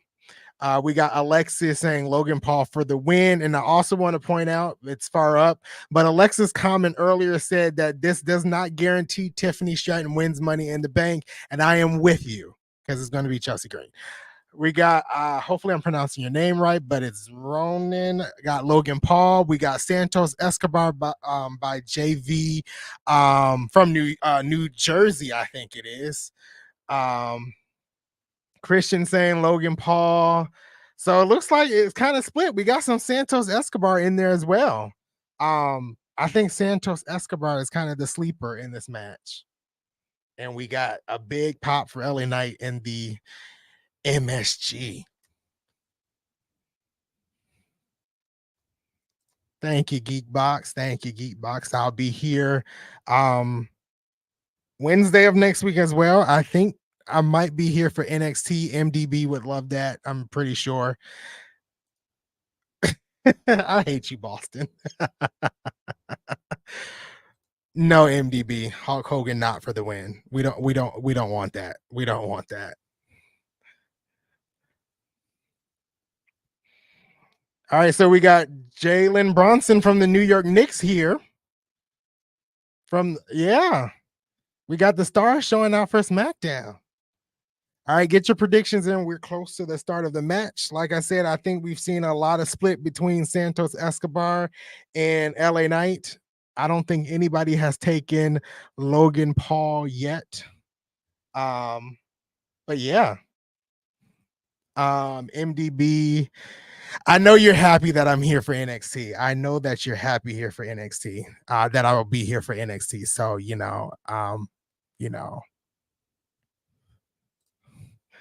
Boston, I struck a chord. No, you didn't strike a chord. I thought it was funny. That's why I said I hated you. MDB took Logan Paul. I don't know why. He's not winning this, but whatever MDB says is going to happen will not happen. Oh, we got some Logan Pauls for the win, though. I'll take Christian's Logan Paul over MDB's Logan Paul any day. John C down here says all the stars coming to MSG. That is correct. Everybody's showing up. That is right, Alexis. Thoughts and prayers out to Pat McAfee and his family. Never doubt Hulk Hogan. He's not showing up. Thank you, Boston. Someone agrees with me. NXT has only been good because they have TNA involvement, and I'm gonna stick by it. I hope Anthony is there for NXT so he can hate on it with me. Absolutely. I'm gonna be there hating on it with you. Oh, we got another LA Knight for the win. All right. I feel like LA Knight's gonna win this. I feel like I feel like LA Knight got this in the bag. And we still have, after this one, we still have the qualifying match with the women. We still got Naomi and Blair Davenport, you know, in that triple threat match as well, which obviously is going to Naomi. So Spaz says no NXT slander. I can't help it. It's not good. And Boston agrees with me. That's why me and Boston are best friends. R-Truth versus Hulk Hogan. Logan Paul booked it. That's crazy. That's crazy. We are on commercial waiting for SmackDown to return with that big triple threat match. Escobar gonna steal this one. I believe Escobar is a sleeper, so I'm not gonna put it past Escobar for actually stealing this one. Just saying. You know, Anthony, I'm starting to think you like Naomi. I don't think that's a secret. Like, I really don't think that's a secret. I think that's, you know, well known. I was there when she returned at the Royal Rumble. So if you saw my reaction on the channel, you know, it was pretty loud. I think I lost my voice a little bit. As we still on commercial, let's touch on TNA a little bit. What's your thoughts on Jordan Grace versus Ash by Elegance and Speedball versus Mustafa Ali at Slammiversary? Those two matches are going to cook. I am glad Ash is kind of getting her moment in TNA. Huge Ash by Elegance Dana Brooke fan. So I'm super excited for it. I don't know if Jordan loses to Ash, but I'm super excited for it. Escobar is winning this so they can do the whole Paul versus Knight thing at SummerSlam. I threw the at SummerSlam in there, but yeah, I can definitely see that happen in Boston.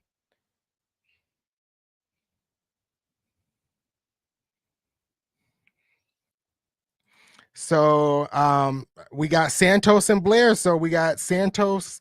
He thinks Santos is winning this match, and Blair Davenport is winning the triple threat for the women. Okay. All right, so we are back with SmackDown. They're showing the Indianapolis future, holding a future WrestleMania, a Royal Rumble, and a SummerSlam. So, you know, that's great for this for Indianapolis. When do you think Jeff Hardy will have his first match back in TNA? It will actually be tomorrow. He will be teaming with his brother to take on Eddie Edwards and Brian Myers tomorrow at the TNA tapings, which will air in a couple of weeks. So yeah, it's already in the works. I think it actually airs next week, though. I think. I'm not 100% sure, but I think it airs next week. If it's not airing this upcoming week, it'll be Matt Hardy teaming with his wife. Oh, we got Solo. I'm gonna be quiet so y'all can hear.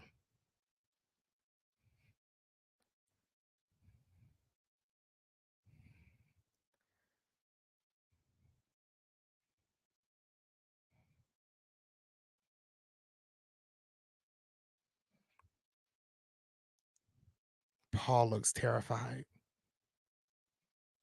This man looks scared.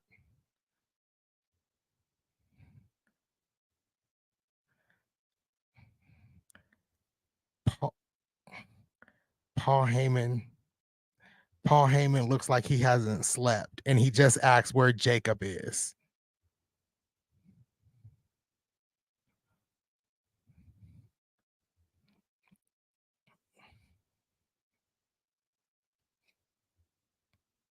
Okay. This man is disheveled. This man is beside himself. Hi, how you doing? This man is just out here.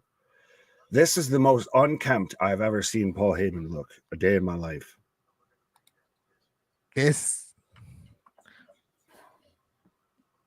We're gonna make an addition. We're gonna make it official. Oh, make it official. Sorry, I thought he said we were gonna make an addition. This is crazy. Literally, Paul Heyman needs some Manscaped out there again. I feel so bad for this man. I feel so bad. Paul Heyman's becoming one of us. He's becoming one of the beardos. Right. He hasn't shaved. It looks like he hasn't slept in like 2 weeks. I mean, this man looks disheveled. I feel like that's how I look all the time. But anyways, as now we've got Logan Paul coming out, my guy. How you doing? How you doing? I took a pause. Oh, come on. I was going to say, again, with the fucking cutting out. Like, Fox. Oh, my goodness. Stop it.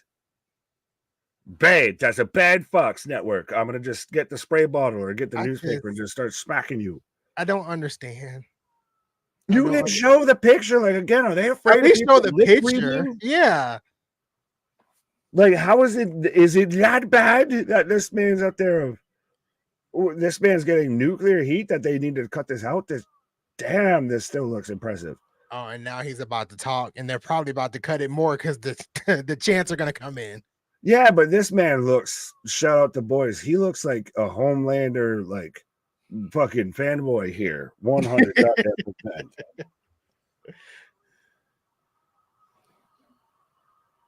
It just stops on a crowd shot behind him. Right. And again, darkness imprisoning me. All that I capture, all that I see. Why? But that's the thing is that's why, again, this man, and actually, you know what? I'm not going to try and make this fully political, but I'm going to just say this. The man interviewed Trump. We just had the debates, and we're in New York City. I'm going to leave it at that. You can do with that what you want, but I think that helps add to the nuclear heat here as we've got as he brings out Tyrese Halliburton, as they cut to black again, as they introduce Tyrese Halliburton. I think we can just call this fade to black because that's what right. This is 0 dark 30 out here, but literally the chants are that bad that literally from the time this man came out to we're halfway through the ramp of Tyrese Halliburton. For those who don't know, for those who don't follow basketball or don't live in the States or anything like that, Tyrese Halliburton is the captain / all-star from the Indiana Pacers, who eliminated the New York Knicks, who play in Madison Square Garden, the hometown team. Christ, trust me, being named Nick, living in New York, I constantly pretty much had to have Nick gear on, and especially my school's colors were blue and orange, so it was like a match made in heaven. Even though, as we literally got him and Brunson squaring up, so we're literally working the NBA in the angles here.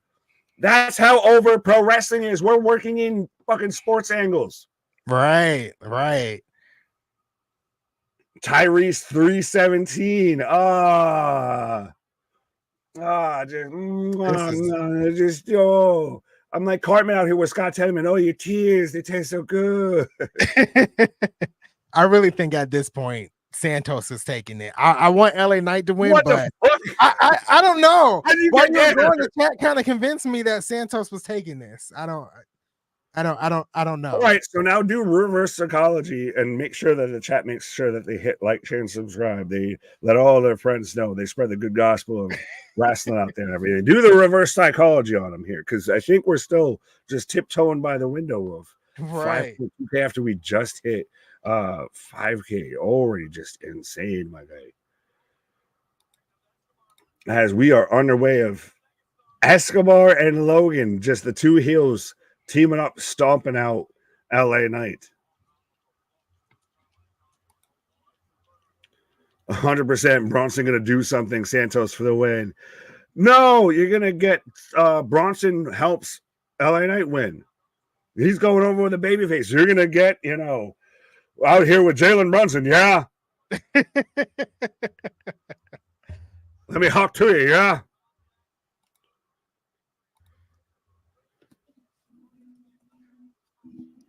I don't know. I'm still convinced that Santos. Fair enough. You can have it. He's the dark horse of the dark horses. Right. As again, right now, now Logan turns on Santos here as they were working together, but now Logan working over LA Knight. Oh, big kind of gut wrench slam there for a 2 count. But yeah, folks, let us know who you're taking, whether you're taking Logan Paul, LA Knight, or Santos Escobar. Apparently enough. Christ, let us know whether you're taking Jalen Brunson or Tyrese Halliburton, whether you're a Pacers fan or a Knicks fan, who you got? The Knickerbockers or the Indiana Pacers here? If you're a Reggie Miller fan or a Patrick Ewing fan. With everybody saying Hawk Tua and spit on that thing. Yeah, dummy. Although I won't lie, respectfully, the Hawk Tua is kind of getting, it's kind of reaching its expiration, its sell-by data a wee bit here. As LA Knight back in control. Mind you, with the Slim Jim gear colorway out here. In case anybody didn't know, he's out here just full macho man. Just stomping away or just smashing away, sorry, on Logan Paul. Miller all day. But he never won shit. Well, then again, shit, never did Ewing, though. And Ewing fucking team jumped towards the end. But hey, we got, father-son connection in LA here. We got Bronny and LeBron. Anybody watching the NHL draft, let me know if Bronny gets drafted in the NHL draft. As so Halliburton's in the front row here now too as well. Like, did he just hop the barricade to his seat? Christ, you're gonna have those two throw hands, and that's gonna interrupt the match. This Hawk Tua thing sucks. Oh, I see what you did there.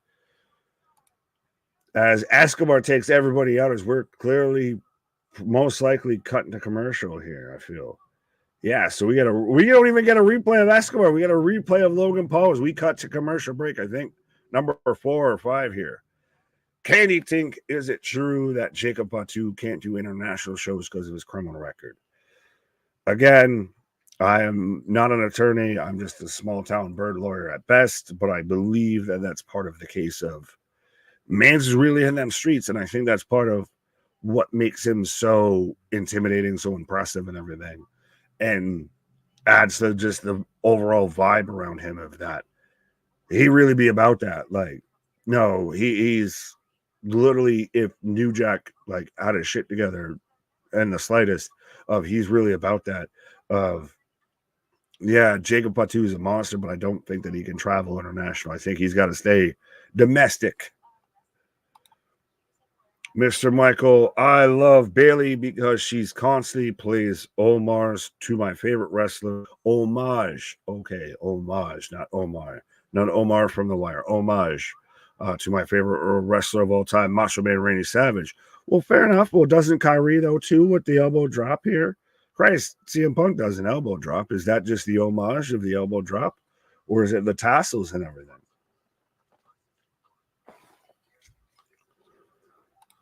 Ronan saying, right now I'm also watching day 1 of the Summer X Games on ESPN.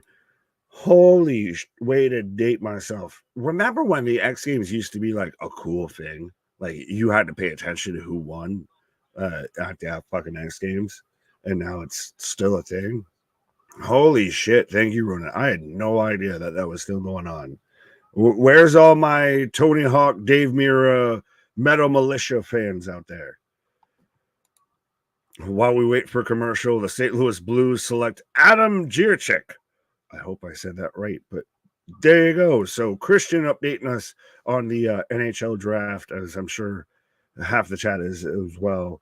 I'm sure that's why KJ's out there. He's in the doldrums of where are they doing the draft this year? Fuck it, I'm gonna just say they're doing it in Toronto. Or he's in the doldrums of the Toronto draft room out there, just typing away of who they should pick here. Yeah. Okay. If you're the youngest in the family, you have a season pass to OK Spaz. That just took a fucking turn for no reason. So I'm going to just move on along with that as we're back in action. As K-Diggs, yeah, Sean White, yeah, Jamie Thomas. Shit. So, again, I'll say this, that we're just back in action. We do have the super chats, the super stickers, the memberships as well. Be a friend, tell a friend. Absolutely. We cover more live wrestling than anybody out there. We even say when the wrestling may suck, we never do. We'll be back at it like a jackrabbit for Forbidden Door on Sunday night as well. But yeah, we've also got the Bacon Club membership and everything. We've done a couple of streams. That's got to be like one of the next topics I think that we talk about on the Bacon Club of going through like old X Games shit and everything. Like when everybody, it was the thing to be a skateboarder or a BMXer or do motocross, like fucking Travis Pastrana, fucking Matt Hoffman, all of that shit. Cody Rhodes turns 39 June 30th. Well, there you go. Thank you for letting me feel younger there.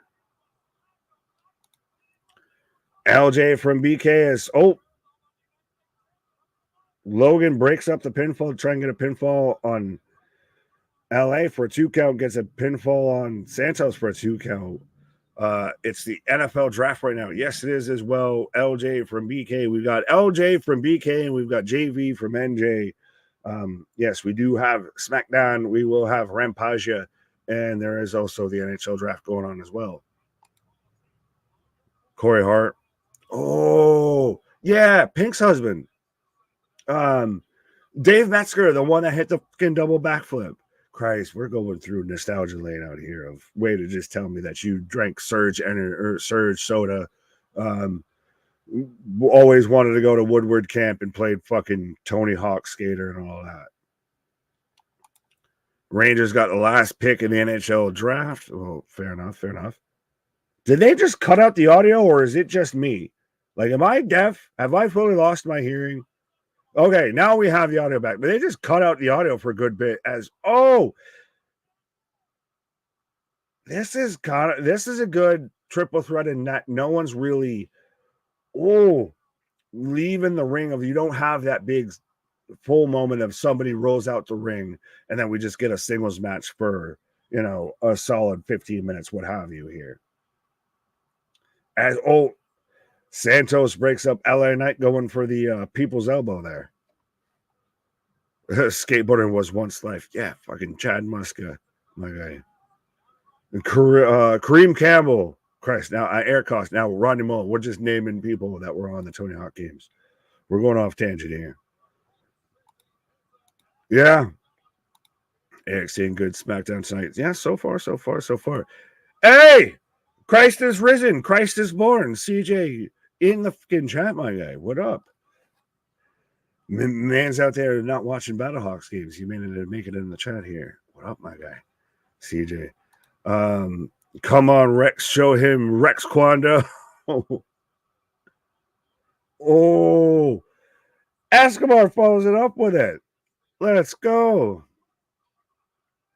Driver 1, 2. Logan breaks it up. And again, I like this because we haven't had huge moments of somebody rolls outside the ring. So it ended up just being, a one-on-one match for, 5 minutes, what have you. This has stayed pretty much all 3 men are involved in this.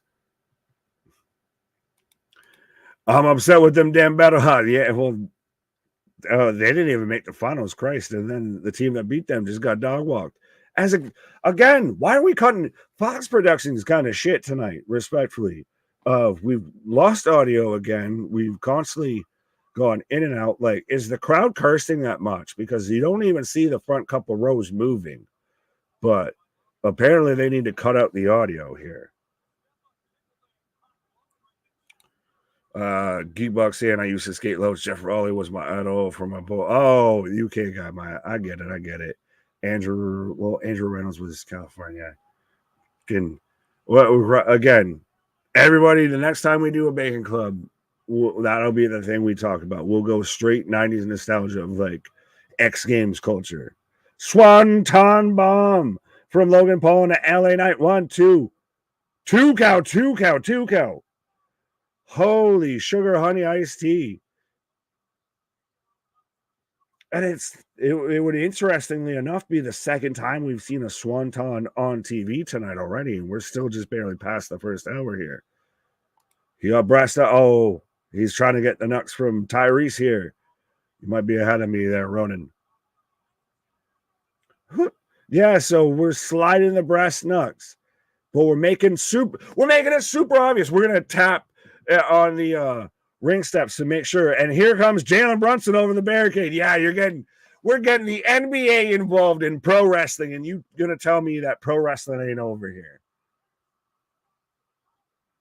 We've got Brunson and Halliburton out here, about ready to square off over brass knuckles. Again, we're going to make it the most obvious that we're going to tap the steps to let you know.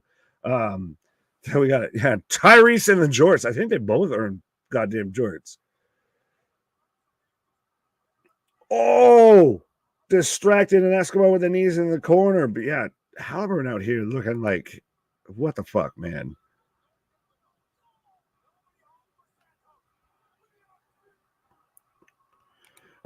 Seems like you guys are my brother from another motherland. Every stream I find more and more common that we have in common. Absolutely, my guy. That's why we are.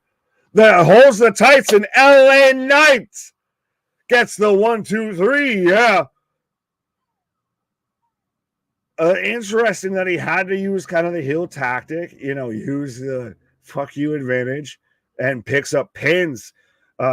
Logan Paul with a little bit of the roll up on the tights there, but gets the 1, 2, 3. So far we've got Gable, LA Knight, Carmelo, Jey Uso, Andrade, and we've got one more person to qualify for the men's Money in the Bank briefcase. And could it be one Drew McIntyre? Yeah, no, Geekbox 100%. That's why we always say we're the wrestling utopia. We're the wrestling buddies you can't get in real life. Christ, trust me. KJ and I have never met in person. Christ, I don't think any of us on the channel, respectfully, have actually met in person. Yeah, me and KJ have never met in person. The most that Brunson's got a steel chair.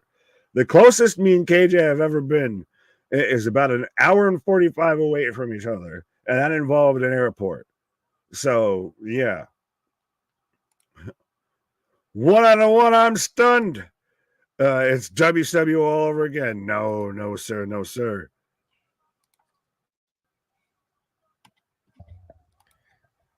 There we go. That's it.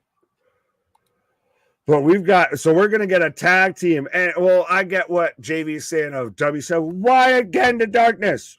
But with this is this, and I'll ask you this, and I don't know if you were around that time, respectfully, just you're younger than I. And also, I'll ask the chat, is this a little LA Knights, or is this a little, DDP and Karl Malone versus Hulk Hogan and Dennis Rodman we've got LA Knight and Jalen Brunson and Logan Paul and Tyrese Halliburton? Definitely not around in that time, so I can't answer that. Fair enough. Well, so I'll explain it to you this way: of incorporating NBA stars and almost making it seem like we're potentially going to get a tag team match, play a holla holla holla. Now, granted, you can't do this tag match outside of here, like unless this happens tonight. This is just a moment for tonight. Hey, Apollo and Baron Corbin here.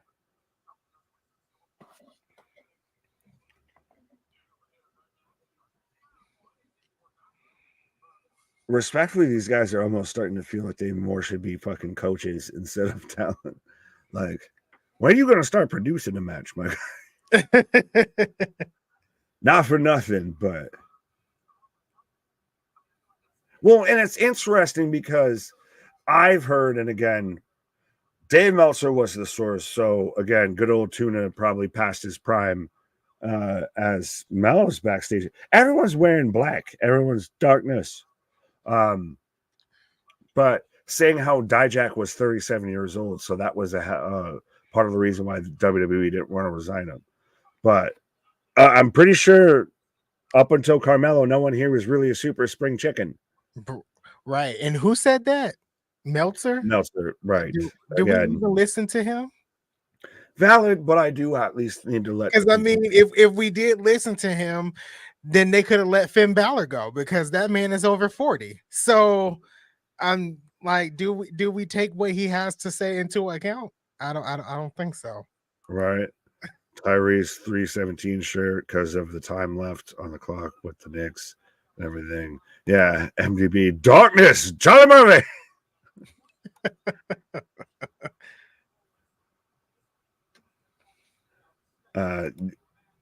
Yeah, T's and P's to Sika is that's very much what they've got pulled up here. Like you said, you thought that we could get Roman Reigns tonight, but with everything, probably not the best choice, probably not going to be a full thing. I still think that's more of a SummerSlam moment, if anything. Yeah. I definitely don't think it's I don't think we get Roman Reigns tonight. I'm more leaning towards what we talked about earlier as it being Jimmy. Yeah, well, as we're running through the whole career of Sika here, which, yeah, again, appreciate everybody that's around you, because Christ, you had Pat that lost somebody, you had Roman that just lost his father. Absolutely, 100%. Make sure everybody knows that you appreciate them before they adhere to let you know that, or let them know. Fuck, I'm trying to be sentimental, and I can't get the words out. Anyways, moving on. It's one of those of I tried, I fucked it up, so I give up. I think this is a nice video package they're putting together for Sika. Well, and how do you feel that some people feel that the Bloodline storyline, that the Samoan presence, especially in WWE, is almost too much, that it's overbearing? I don't know. I don't really have a problem with it. I think it's perfect. This what they've been doing with the Samoans and the Bloodline, over the past 2.5 years. I think it's been perfect, to be honest. So I think a lot of people just get caught up in their own feelings, and they don't just appreciate what they really have on TV. Well, I think us as wrestling fans, or I'll say us as the mass majority, are not trained to actually follow along with long-term storytelling. We're used to snippets, we're used to clippets, we're used to, a month at most, and then it's over and done with. This is now 2 years plus in the making. Right, absolutely. Zai is saying all you have to do is believe. Eric said, "Hey guys, happy birthday to me, and rest easy, Sika. You'll never lose your seat at the table." Absolutely. Well, and happy birthday, Eric. Yeah. I think it was such a big thing to have Alpha and Sika come out and put the whole lay onto Rome and everything. Oh, like, yeah. There is still so much of this that's ingratiated into their culture. Like, this is almost damn near legit family shit just getting played out on WWE television. Absolutely. And just to have everyone involved, I think it's just a cool thing, And well, to have everybody involved, and they're all fucking good. Like, it's one of those, like, there's not a David Flair in the bunch, respectfully. Right. There was no Soraya's brother, or Zach Knight, I believe is his name, in the bunch or anything like that. It's all, you've got Jacob, you've got Solo, you've got the Usos, you've got Roman, we've still got Lance, we've still got The Rock, we've still got a whole fucking lineage. Christ, everybody's already sitting there saying, they've got this set up for the next 20 plus years, because they all have, 15 fucking 20 kids between the collective of them. Yeah, absolutely. I think this is just perfect, perfect storytelling. Everything they've done over the past 2.5 years, getting everybody involved, and even hearing Jacob's story a couple of days ago of how he said he was incarcerated, and he saw the Usos on an episode of SmackDown or Raw wrestling, and he said this is what he wanted to do when he got out, and look at where he is now.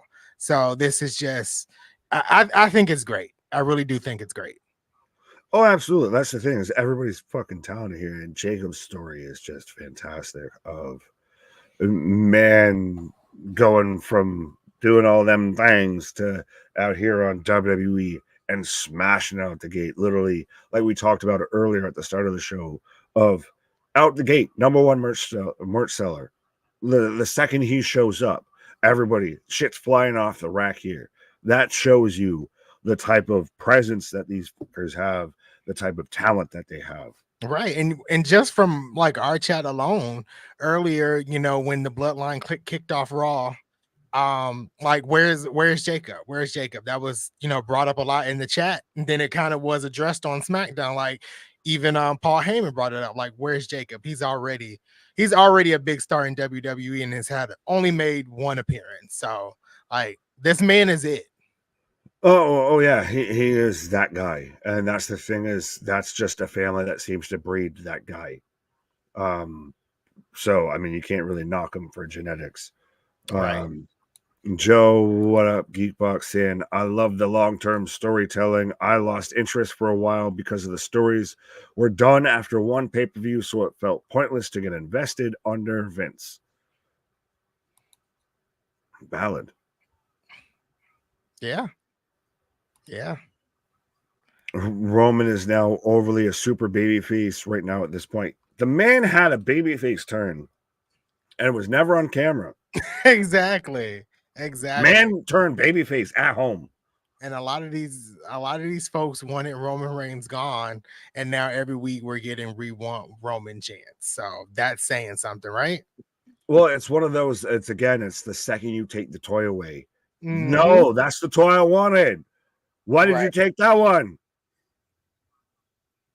Right, absolutely. They take it away, and now everybody wants them back, right? What are we hyping up in NYC here? We've got a whole package of everyone hyping up. So we've got I think they're hyping up photographs.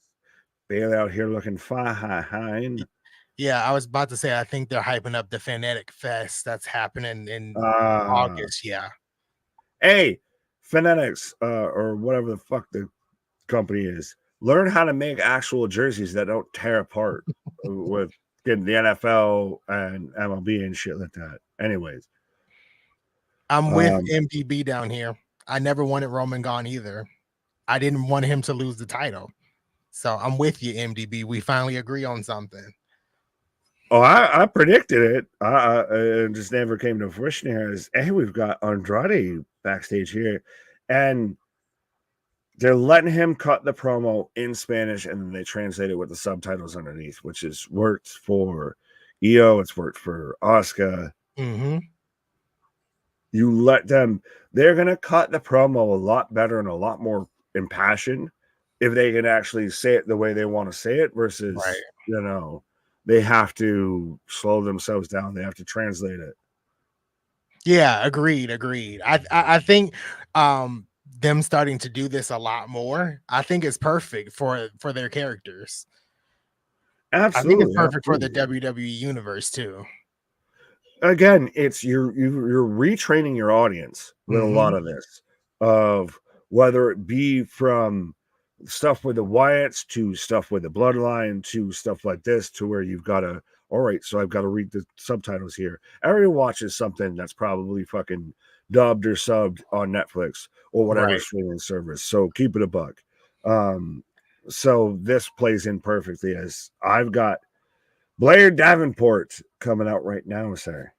Yeah, so we got the second qualifying match happening. We had Tiffany win the first one, the third. Yeah, should say second for the women. So we had Tiffany win the first one. Now we are going into the third one that involves Blair Davenport and Naomi. Remind me of the third competitor because I'm not sure. It is Indy Hartwell, who we saw earlier tonight, try to get involved with, or got involved with the first qualifying match. So shit, they might have Blair Davenport win this, because you get the tie-in of Naomi. I gotta stand on business. You tried to mess up my girls earlier tonight, so I gotta stand on business. So I'm gonna go at you as, hey, Ryan Clark, I don't know what connection you have to NYC as you played in Pittsburgh and Washington, D.C., but sure, you're here. Hi, how you doing? There we go. We got Naomi. So, folks, make sure you have 9 and 1 already dialed in your phone if Naomi wins this match, because Anthony might need resuscitation. I might need it. And I like how the crowd is receptive for Naomi, because the only crowd that's been acceptive of Naomi really since the Royal Rumble was the France crowd. Well, she hasn't been out a ton, my guy, too, as well. That's true. That's true. But then again, Now, granted, keep in mind, this is her qualifying. She's not winning the briefcase in this match. She's qualifying. She will be winning in the future, though. So that's happening. Yep. We leaving Tiffany in next year or 10 years. She will be winning in the future. Just not this current present day future. And she's got the glow in her hair out here. Right. Love the glow. Blair for the win. Typo kill. What? But yes, folks, let us know who you're taking for this match, whether you're taking Naomi, whether you're pulling with Anthony, whether you're going Blair Davenport, or whether you're going Indy Hartwell, whether you're, hoping that her and Dexy can work it out. I'm seeing a lot of people say Naomi. We got a few Blairs in there too, so they want to make sure you're here at the end of the show, so that's why they're going with Naomi. They're like, if we pick against this man, he's gonna just have a coronary and leave. Right. Yeah, bro, she's literally, now that somebody said it earlier, she is an Xbox controller. She's like the old school Xbox controller, like fucking playing Halo, all of that. Master Chief Naomi out here. 1, 2. Master Chief Naomi, that's hilarious.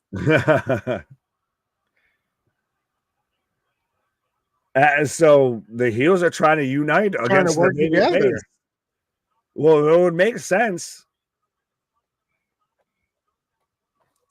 But respectfully, I think this is Naomi in here with two people that she should easily kind of be, like, she'll get kind of worked over a bit, but she wins this match pretty easily, I feel, as we've still got a half hour on his, and we've still got to probably get a payoff to the acknowledgement ceremony. Right. We haven't gotten Jacob. We need Jacob. We've got, Cody in the game. They got told to leave, but that doesn't mean they can't show back up. Actually left, yeah.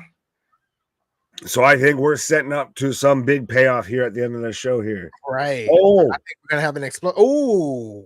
No, she fucking Clydesdale over that, my guy. Don't ooh that. She fucking salmon hopped over that. There was not one part of those ring steps that touched her skin. It was kind of when I turned, like I wasn't watching. So when I turned, she was like falling over the steps. She went over like a goddamn gazelle over that shit. As we go to commercial break, as I saw 100 and some odd people with us here. We've been flirting with it. We've been tap dancing with it. So 100%, let's see if we can keep it out of triple digits here and keep it growing beyond that here. But absolutely, we're rolling through. We've got about a half hour left on Friday Night SmackDown, and we've still got Rampage coming up. The go-home Rampage for Forbidden Door. And I can tell by Anthony's face, he's so excited. Like this He's just waiting with bated breath for Rampage. This will be the first time I've watched Rampage since CM Punk debuted. I was gonna say ever, like 2.5 years ever, ago, right? Are we crossing the ever line? Like a virgin. Touch for But yes, we are in commercial break right now, folks. Stephen Smith, not related to Stephen A. Smith. Naomi for the win. Love the glow. Again, Naomi's outfit is sponsored by Sega Dreamcast. Is saying no, Xbox, Microsoft. It's more like Xbox with the white and green. Yeah. But I'll take the Sega Dreamcast too. I predict on Raw, the Boston Celtics are going to be invited to Raw. Christian is Raw in Boston because that would be the only thing that to me makes sense. Yeah, I'm not sure where Raw is. I think it might be in Boston. No, Monday Night Raw would be in Toronto, I believe, if we're going, because that's the thing is they've done it now recently to where when they go international with a show, especially PLE, they pretty much do the whole week there. Unless it's Monday Night Raw this upcoming Monday, because we still got a week before Money in the Bank. No, my guy, next weekend is Money in the Bank. Well, I mean, next weekend, but we still got Monday Night Raw in 2 days or in 3 days. Right, and I think that's in Toronto. Oh, I would think it would be Toronto the following Monday Night Raw since. Oh, valid. Okay, all right. Miracle, but yeah, because I know SmackDown. I know SmackDown's there. Fair enough. Yeah, so it might be that. I know SmackDown's there. Money in the Bank. Heat Wave's there. Right. And then it might be the Monday Night Raw. Okay, I misunderstood. Fair enough. As we are in commercial break right now. And yeah, Mr. Michael, chat, confirm where Monday Night Raw is this coming week. Right. I got a game cast. If you know, fair enough. Mr. Michael, baby, come back. Blade Davenport reminds me of a young Paige. Well, I think they're about the same age, not to rhyme, but yeah, I think they're close to there. 8 days until Money in the Bank pay-per-view. Yes, that wasn't the debate. We know it's coming up. We know next Thursday we'll be here for our Money in the Bank predictions. Absolutely. Right. All that, but it's now a question of if the Raw before Money in the Bank's in Toronto or if it's the Raw after. As we're back in action, as we've got, again, B. Priestley, Blair Davenport. I keep wanting to call her New Japan name. Naomi and Indy Hartwell going out here. Like, do you have a hard time not calling Naomi Trinity? Oh, yeah. I do have a hard time calling. I feel like even though she's been Naomi obviously much longer, she made a presence with Trinity, and I just can't get that out of my head, right? So yeah, fair enough. I know I argued of that. She kind of should have stuck with it a little bit. It felt like a new presence, a new character here. Right. She's going off the top crossbody. Taking out everybody both. Hit the cheat code there. Big Dog, what up? Kevin, what up? Want to know what would be funny if Logan Paul invites Austin Matthews to the Money in the Bank? Now you're just trying to trigger KJ with mentioning people on the Maple Leafs. Oh, that respectfully, as a man who can't even get close to that flexibility, that's an impressive ass move. Right. It also looks painful as shit. To take out for the perpetrator, not even the penetrator. I don't know why I was going to say that, but for the perpetrator. Thank you, MTB. He says neither Raw is going to be in Toronto. They're in Boston this Monday and Ottawa the following Monday. Thank you, fact checkers. But so then that makes sense with referencing the Celtics being there.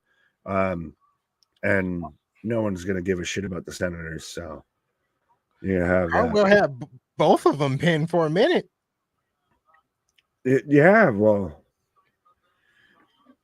Indy's just kind of in this weird spot of like, I feel like there's something there, but she's still constantly halfway handicapped. She still feels green a little bit. Yeah. Well, but she's constantly paired with Gargano the way as Naomi's got both of them stacked up, split like a moonsault. Blair moves out the way. Oh, terrible cheeky Nano's kick. Yeah, that wasn't a clean kick there. No, that was I kicked you in the shoulder. 1, 2, Indy breaks it up. But again, I will give them credit on this. This hasn't been the cleanest of matches. I'll be honest. But again, at least with these triple threat matches, it hasn't been a lot of somebody rolls out to the side and then it's a singles match for 2 to 5 minutes, what have you. And then we just interchange. We just change places. This is everybody's pretty much stayed in the ring going at it. No, which I like. I like that.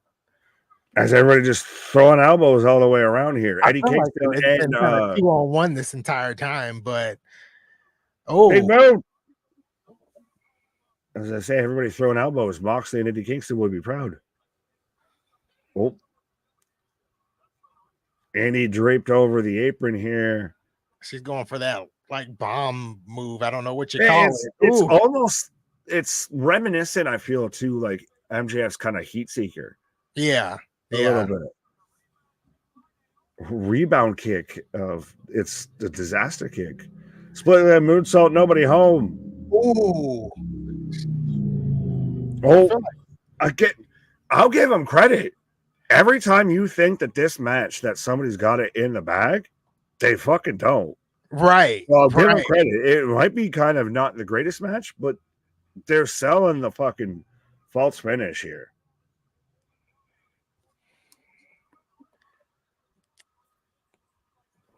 As Indy right now, is somebody coming out? Oh, we got a pot. Oh, Jade. Yeah, you with me, bitch. Okay, we got Jade. That's going to be your next thing going forward is Indy versus Jade. You've got somebody who's of same stature, all of that, same talent level. I'm wary on that. But that's going to be your next feud going forward is you're going to get Indy versus Jade as Naomi. That's a fucking provocative ass pin, my guy. As she picks up the 1, 2, 3, but that outdoes the stupid sexy Rhea pin by a country mile. It does. It really does. We got Naomi advancing. All right, So Naomi is my second choice to win the ladder match. I'm still on Chelsea Green. Lyra, Io, Chelsea Green, Tiffany, and Naomi, and we've got still again one person left to qualify here.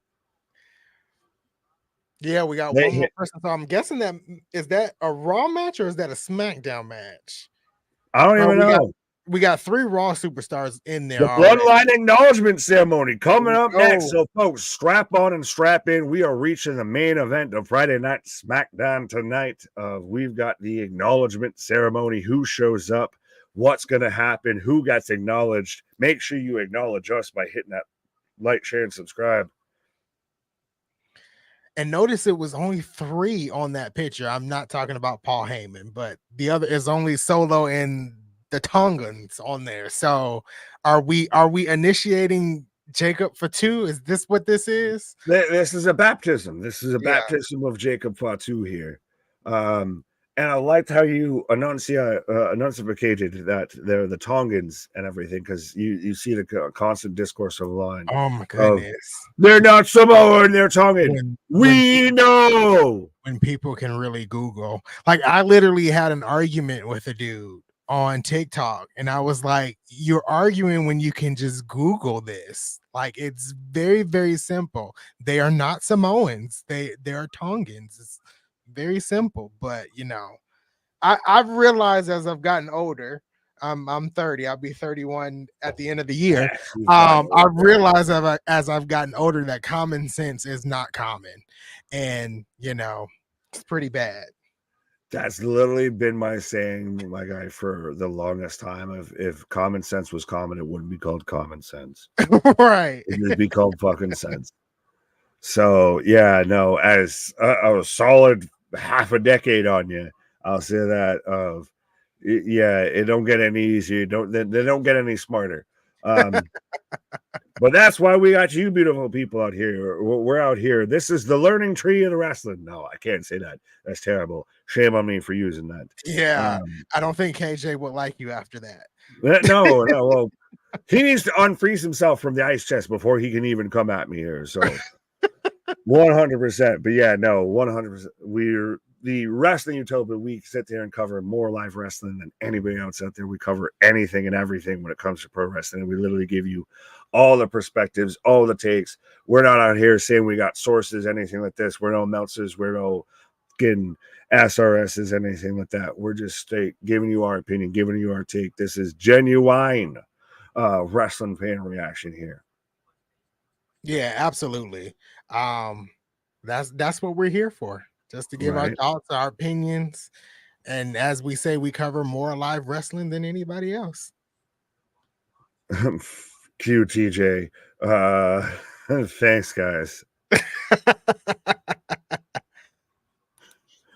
Rick, guy on the left sucks, very cringe. Left in your profile picture, you hate John Travolta? Why do you hate John Travolta? Nah. Big Nick Anthony, your YouTube is great. Well, thank you. Appreciate you. So make sure you be a friend, tell a friend. Like I said, we keep flirting around with this triple digits here. Let's see if we can solidify this. We need to be acknowledged. I 100%. We need an acknowledgement ceremony. Make sure you do all of that, because still, like I said, we're tiptoeing by 5.2K after we just hit 5. What was it? The last premium live event, we just passed 5K. Yeah. Actually, no. We did it before. We did it with the Rumble. It was last Thursday. Yeah. We just passed 5K. So within a week's time, we about to pass 5.2K. So 100%. Let's see if we can make that shit happen. As we're getting a hype up video for Seth Rollins versus Damian Priest, which Seth Rollins is winning. Seth Rollins is winning. We're back to this again. We're back to this again. It's gonna happen. I hate to be the bearer of bad news, but it's news you need to hear. But when have you bared bad news? Like, because didn't you say Drew McIntyre was gonna win at Clash? Like, I'm bound to be right, goddammit. It's gonna happen. It's gonna happen. I don't know. I feel like if I ever meet Damian Priest, this man is gonna just want to sock me in the face just on principle. And I respect it. I will respect it. Just I'm gonna have to run that real quick.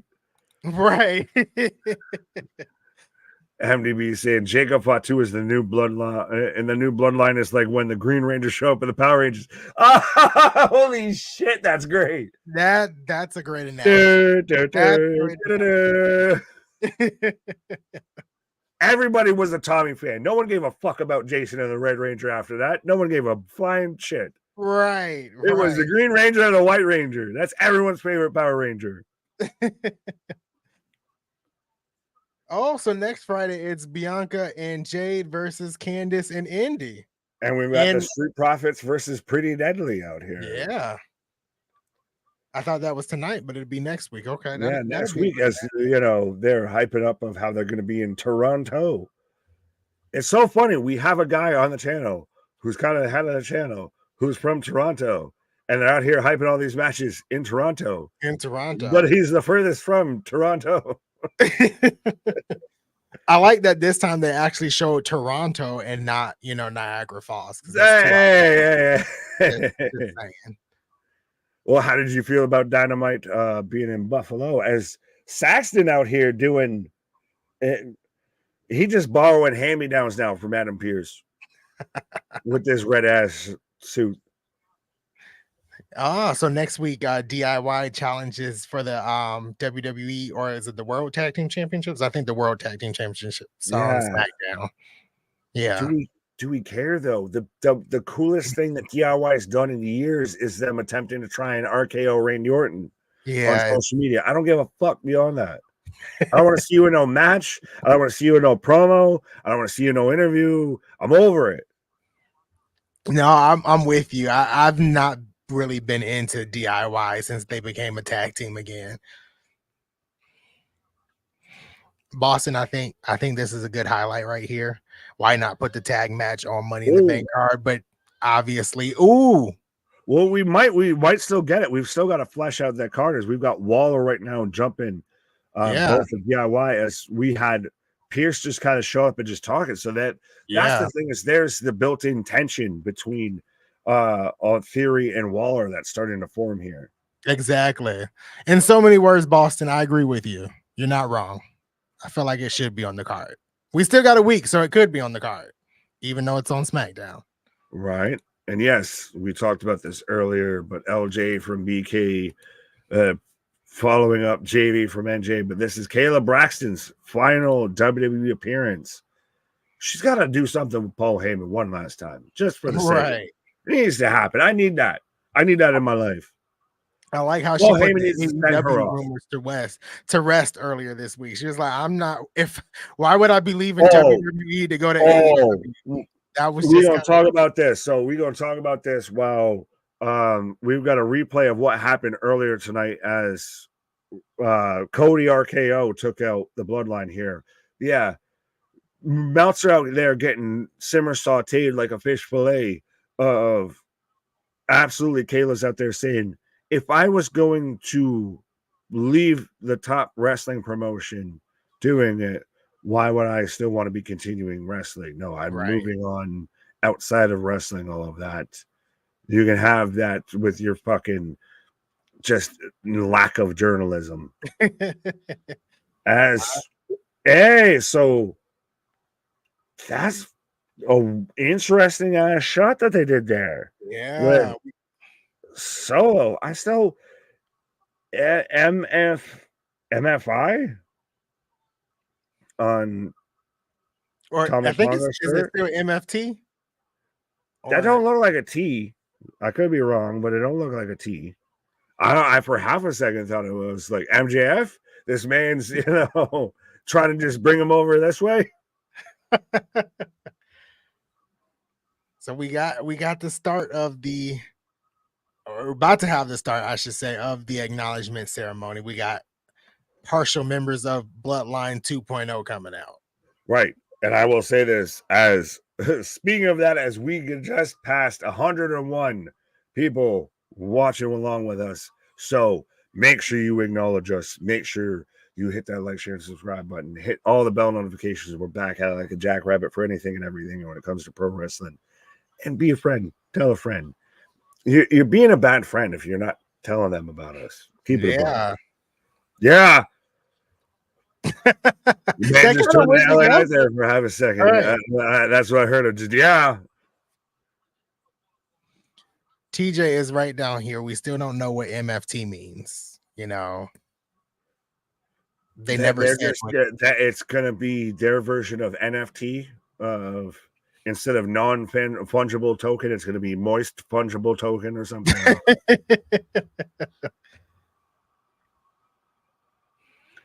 Heyman literally looks like a different human being out here. What the? God damn it. I'm going to break my goddamn desk by the end of this night if they keep just cutting the black out here. Like, let us just enjoy the fucking moment and everything. Heyman out here. Oh, as Solo calls for the mic mid-Heyman promo. I'm going to keep it a buck. If we're doing out here and I'm doing, ladies and gentlemen, boys and girls, and I see you do that shit, I don't know how far it's going to have to be to jump to Atlanta. I'm jumping like that guy that was jumping at the judge. I'm jumping cross streams out here and just throwing hands. Solo Suge Knight Sikoa out here. Bro, this is just... Paul Heyman needs a fucking Emmy or an Academy Award just from this shit. Right. Man's the Daniel Day-Lewis of pro wrestling.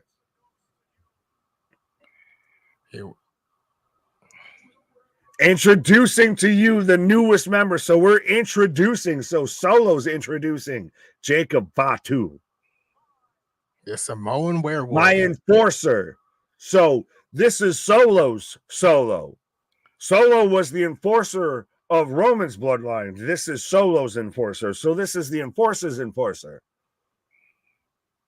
Dude, this is fucking dope. Holy shit, this entrance. This is Give nice. me Roman versus fucking Jacob. Screw you with your Solo story. Screw all that.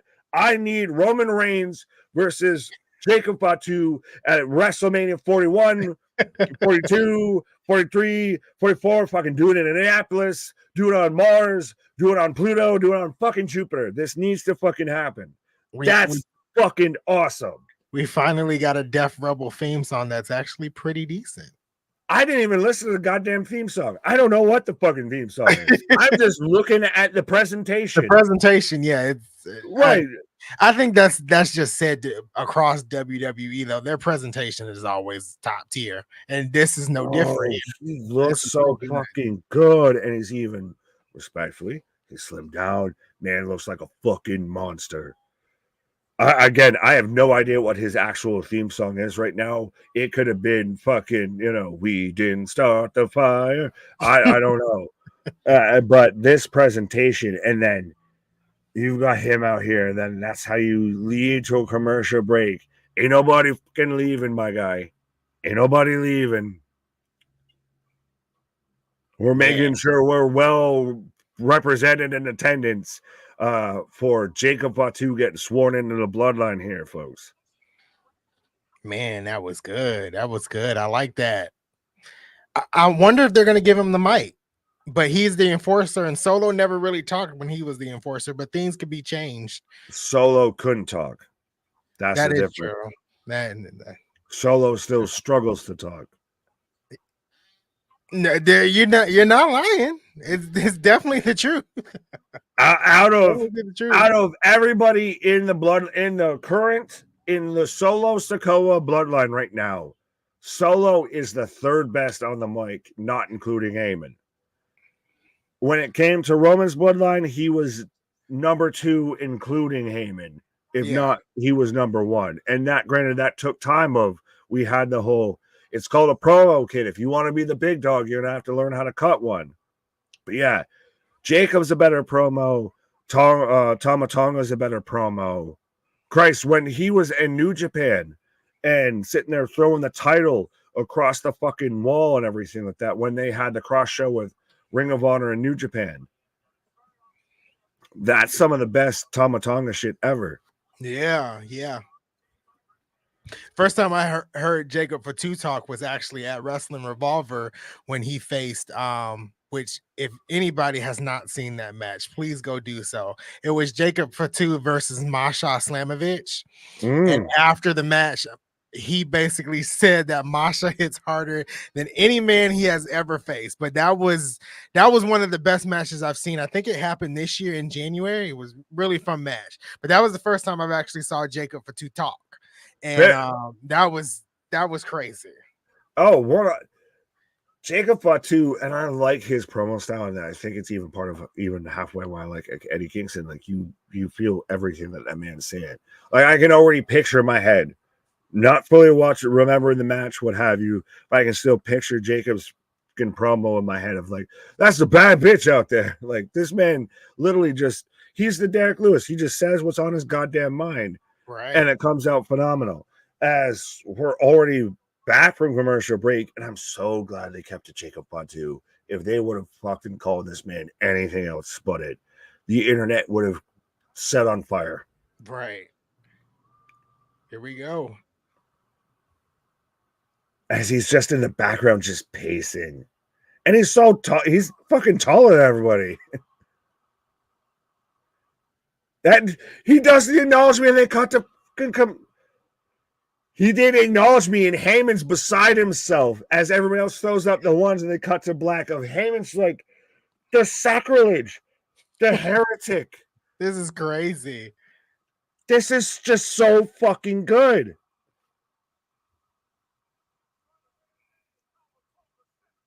Right hand man, Tama Tonga, step up. So we're already getting to where he's about to fucking anoint the next. Acknowledge me. So he's going to go through each person.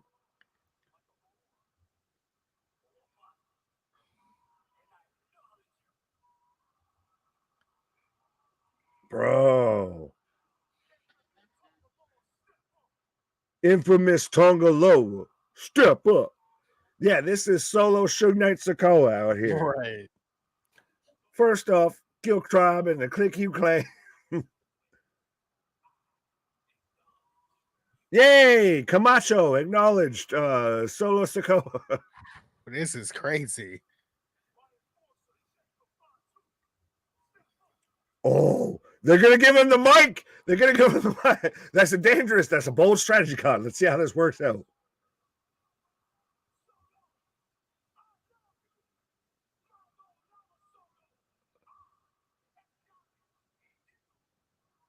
Oh, bro. Fuck, he's on. I'm going to keep it 100. They're pushing Solo. Jacobs is the best one out this group. Mm-hmm. You can't deny it. I'm sorry, you just ran into a freight train. Sorry about your damn luck. Sometimes someone just fucking better than you. Sorry. He's gonna ask Paul to acknowledge him. Oh, Paul Heyman acknowledged me. And literally, I've never seen Paul in rougher shape. They've brought out the fucking lay. They've brought out the lay. They want Paul Heyman. You can't do this. After Sika just passed, you can't do this. This is so fucking good. Paul Heyman's I don't have any words. I am, but I'm so sorry that I'm quiet because I don't have any words. I'll keep talking for the both of us just because to avoid a copyright strike. But god damn it, this man. Oh, this is where you get the interruption. This is where you need it. You can't have this happen. This is sacrilege. This is sacrificial, Heyman. The wise man, you can't do this. You can't put the ceremonial, the tribal chief, the head of the table, lay on Solo Sokoa, as Roman Reigns has still been MIA just recently after Sika passed and everything. This is just, but granted, Roman got that lay placed upon him from Alpha and Sika. Solo's going to get it placed upon him from Paul Heyman. You acknowledge who? You didn't finish that, Paul. You are not my tribal chief. Let's fucking go. And he's crying and he's weeping. And this is so good. And Solo takes out Heyman. Oh my God. Oh, Samoan spike to the wise man. Oh my. Why? And he's harking to it. He's hawk-to-ing. He's spitting. That's the new member of the Samoans. Oh, this is so fucking good. Jacob going up top. Oh my God. You might be right with saying this is where we get the fucking Jacob right now going up top. We've got it right in the background too of that. We've got a "We Want Roman" sign as Jacob coming off the top rope on a Paul Heyman. Oh no, the wise man has he actually hit it. I thought somebody was gonna come out and save him. Oh, someone help this man. Paul risked the walrus getting taken out and just getting destroyed. Do you need somebody? Christ, I might have been wrong with who shows up, but you at least need Jimmy. You need at least somebody. Jay, fucking Sami Zayn, Roman Reigns. They're going to shield powerbomb Paul Heyman through the desk right now. Oh my God. Holy shit. Paul Heyman just got shield powerbombed through the announce desk. Paul Risk the Walrus is down. As literally death row records of the Bloodline out here just dog walking and just tap dancing and celebrating over Paul Heyman. As Jacob is gonna put, oh, you done fucked up now, Aaron. Jacob Fatu puts the ceremonial lay on Jacob. You done fucked up now, Aaron. I'm a respectfully just warn you right now. Run. Because you done pissed off Roman Reigns. So I'm going to just tell you right now, run. While your leg's still working. While you still got energy in them. Grab that prime and just fucking run. This is the new Bloodline. God damn. And that's your closing shot of just all of them throwing up the ones as Paul Heyman's just taken out. As we cut out to holy, literally. Thank God they didn't cut off the shot, but just God damn was that awesome. This is the new Bloodline. This is where we're at. Oh my God. By the way, Rampage is also about to happen, but we'll talk about Smackdown. Oh my God. Good googly moogly. Just holy shit. What made this segment even more powerful was that no one came out to save Paul. No one. And it solidified, at least for me, that this Bloodline is top tier. That's what I got out of it. Well, there's no one left in the building. Jimmy's been taken out, Roman's MIA, and Jay's on the other brand here. What I thought was so great, and it's been the constant moment, and it's always worked, because they've always built to it, because it's so unexpected when it happens. Because it's the same thing of like, if you out, then I'm out too. I'm out the Bloodline. I'm out the WWE. Ooses, deuces. Oh, where you have Paul Heyman out there just as beaten down and as disheveled as he could possibly be. Literally, the man looks like he's either next to death row or skid row. And is out there. And the second he drops, you are not my tribal chief. Right. Just, oh my, and especially because we talked about it. He's out there hugging CM Punk. Take me with you, please. Help me. And then you just lay out and you decimate Paul Heyman. So I'm telling you right now, run. So, all right. So this technically writes out Paul Heyman. I don't know how long. I don't want to speculate on that. But does Paul Heyman return with Roman Reigns? But the thing about it is, I'm going to say this respectfully because we're live. My nipples just got hard with you saying that. of just I got that excited about that because 100%. In the meantime, as well, you get we have at to get Jimmy SummerSlam, back. ladies. Christ, not even SummerSlam. You get a Royal Rumble Survivor Series, ladies and gentlemen. My name is Paul Heyman, and okay, Right. what's going on here? Like it's so good. There's so many. Every time you think that they're gonna zig, they zag. And we gotta get Jimmy back. We gotta get Jay back, but we also have to get Jimmy, Jay, and Roman on the same page. Like we have to. So you got to go through that as well. I don't know how long they drag that out. Is it a couple of weeks, a couple of months? Because all three of them have a strained relationship. So you got to think about that too. So like there's a lot of moving parts going into this. Oh, absolutely. I'll take fully being wrong on what I predicted earlier and everything like that. They had no surprise debut, but they gave us one sure of a how fucking surprise ending here. Of just God damn Paul Heyman, and especially you get the ties. Oh, you get the Shield power bomb. You get the same lay getting draped over Solo within days of Roman's father Sika passing, after Sika was the one who put that. Often Sika are the ones that put that on top of Roman Reigns and made him the tribal chief. This is the imitator. Again, Solo Sikoa's to the Roman Reigns of us, of often imitated, never replicated, never duplicated, up to something sees and never sleeps. 100%. The Bloodline have to cost Jey Uso the Money in the Bank. Yeah. That's the thing, is this is now just gang. This is the death row records of the Bloodline out here. Of we don't need any justification. We're not following the ceremonial past. We're just out here to fuck some shit up. Right. Man, that was real intense. that was intense right there. I could argue outside of Monday Night Raw, that's the best moment in pro wrestling right now, as we might be getting the worst moment in pro wrestling.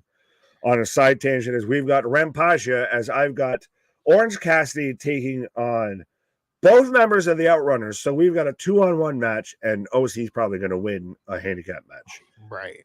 But anyways, folks, let us know your ratings out of 10, and they can even at this point go beyond 10 for Friday Night Smackdown from Madison Square Garden. We didn't get any huge surprise, but we got a huge entertaining show across the board.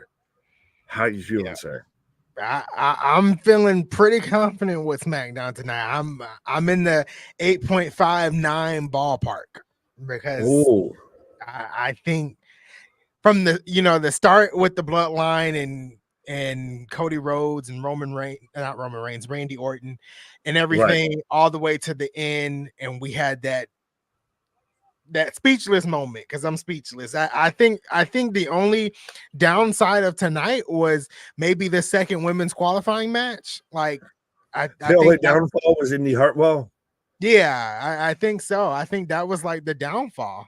I don't want to say downfall. I think that was just maybe the lowest point of the night. But I think SmackDown delivered. Yeah, I'm there with a 9. It wasn't a perfect 10 out of 10. But God damn it, if you could get close, you're in the fucking shooting range here. And especially the way they started and the way they ended, you bookended your show perfectly with that. So absolutely, to me, 9 out of 10 tonight. And seeing Paul Heyman the way he was, seeing Paul Heyman unshaven, looks like he hasn't slept in days, and in tears, practically. This man deserves an Academy Award, even though he's not in no movies. He needs an Academy Award. He needs an Emmy. He needs an Oscar. He needs all of them. Slapped in the face by Will Smith. All of that. Yeah, I mean, that was a crazy ending of SmackDown. That was the ending no one expected. Yeah. That was the biggest moment, I think. I'm trying to, because we had everything on Monday Night Raw. Fuck. Because on Monday Night Raw, we had how did it feel when your brother passed away? All of that. Oh, man. So, right. But this is, Christ, this is even how you bookend your week in pro wrestling and WWE. You start it with, we made them remember, what was I going to do? Let him sit there and become a mausoleum, which was a cold ass line. Yeah. To where we're out here and Paul Heyman's getting shield powerbomb through tables while he's out there just weeping. You're not my tribal chief. Oh man. The goddamn pro wrestling's fucking good right now, my guy. The return for Roman Reigns. You don't like pro wrestling. I don't know what the fuck is wrong with you or what the hell's right with me, but clearly something's wrong with you. Yeah. The return for Roman Reigns, the return pop for Roman Reigns. I remember when I think it was Triple H said at the WrestleMania press conference that you don't know what Roman and the Bloodline has in store for the second phase of this Bloodline story. And within 4 months, I think we're 3.5 months out from WrestleMania, and what it has become as of tonight is straight perfection. We had a slow build up to this moment that involved Paul Heyman, and that we needed the acting skills and the longevity of Paul Heyman to make this moment happen tonight. Well, everybody kind of got thrown off when Paul Heyman said with the Bloodline storyline, we're still just in chapter 3, right, when Roman went over Cody at WrestleMania 39. I can believe it now.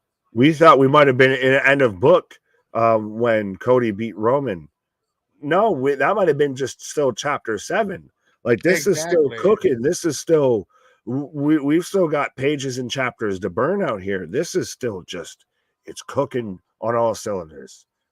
Yeah. And then, like, in my mind now, like, the wheels are turning, because it's like, is Solo really acting on his own? Is this really Solo's doing? Is The Rock behind Solo? Because I remember where, earlier it was like we had The Rock's bloodline versus Roman Reigns' bloodline. Right. This seems like this is Solo Sikoa's bloodline versus Roman Reigns' bloodline. I don't know. To have the goal, to have the, the chutzpah, the huevos that you would, I think you kind of got to know that the big dog, the OG, triple OG, is a guy who's up in the offices and everything.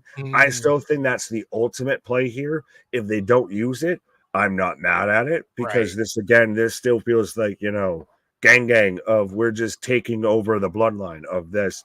Well, he fucked off, and there ain't nobody else to protect you, wise man. So this is our shit now. Especially you've got Jacob Butcher. You've got nothing but hired guns and mercenaries around you. But this is just so fucking good. Yeah. Just all the way around. Like, for every time that everybody sits there and says, oh, it's boring. Oh, I'm sick of it. Oh, it's just all small. It's fucking good. It's fucking good. It's a really good television. Like, this is no different to me than watching Sons of Anarchy, watching The Walking Dead, watching The Boys, what have you, of every episode. And it may not even be every episode, but every other episode fucking hangs over and gives you enough carryover to where it's a holy shit moment that you're like, oh my God, I can't wait to watch the next week. As OC wins over the Outrunners. So OC, Orange Cassidy, won over 2 men, and he's going to face Zack Sabre Jr. So Zack Sabre Jr. is the equivalent of 3 men. Science has proven it now for this to be a comparable match. Oh, motherfuck, the fucking learning tree. God, why do you hate me? Oh, jeez. We go from the bloodline to the learning tree. But yeah, it's super interesting, like, how this plays out as we go into Money in the Bank, because we still have the big, tag team. What is it? A tag team match between all of them. 6 men. Yeah, 6-man tag team match. So, like, what happens there? It's insane. It's insane. Right. Thanks, guys. I've never seen a human being with a more punchable face. Excuse me. Anthony stay for Rampage. I like how people are trying to coerce you. Like, don't leave, Anthony. Don't leave. Who will have ever thought in 2024 that Anthony be here for Rampage? Right. Hell has officially frozen over. I think Hell, or at least Dookie's, have frozen over. I don't even. Dave Kidd out here, of the man who's infamous for talking shit about AEW, is out here on AEW. I don't even know what's happening here. I've got Gabe Kidd taking on or teaming with Roderick Strong right now in a tag team match player.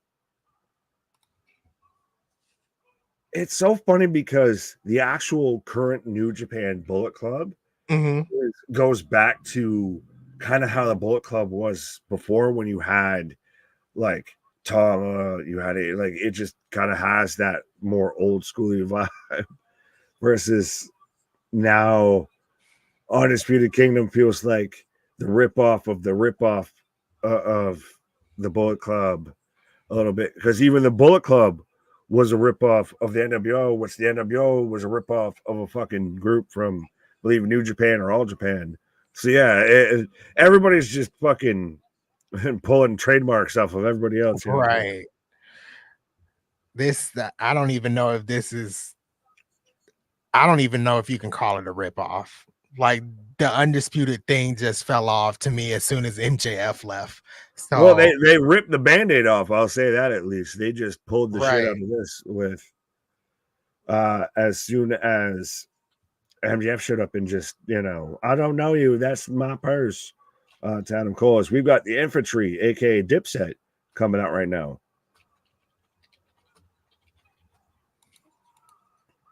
Who is this? The Infantry. They are prominently featured on Ring of Honor. Like I said, they've just pretty much got respectfully a little bit. I know they're all veterans a bit, but they do kind of just honestly have the Dipset logo. Jim Jones, Jewels, and Cameron might have a claim here, but yeah, they've been solid in Ring of Honor, and that's the problem with Ring of Honor, is it's behind a paywall. It's not prominently featured. It's not prominently focused on. Christ, I'm having to find out through fucking Instagram stories and shit that Athena's injured and the women's title is kind of just in the hiatus. You mentioned it last night when we were talking about the Forbidden Door breakdown of to where Mark Briscoe hasn't defended the Ring of Honor world title. And that's not fully a knock on Mark Briscoe. It's just the way they booked the fucking show. It's NXT just with different three letters. Right. Well, I'm going to take a bow out here real quick. Fair enough. As there we go. As Anthony's taking a pause for the cause right now, folks, as I've got Gabe Kidd and Roderick Strong taking on the Infantry. So let me know how you're feeling. Again, let me know how you're feeling about the end of Friday Night Smackdown, the penultimate show before Money in the Bank out here.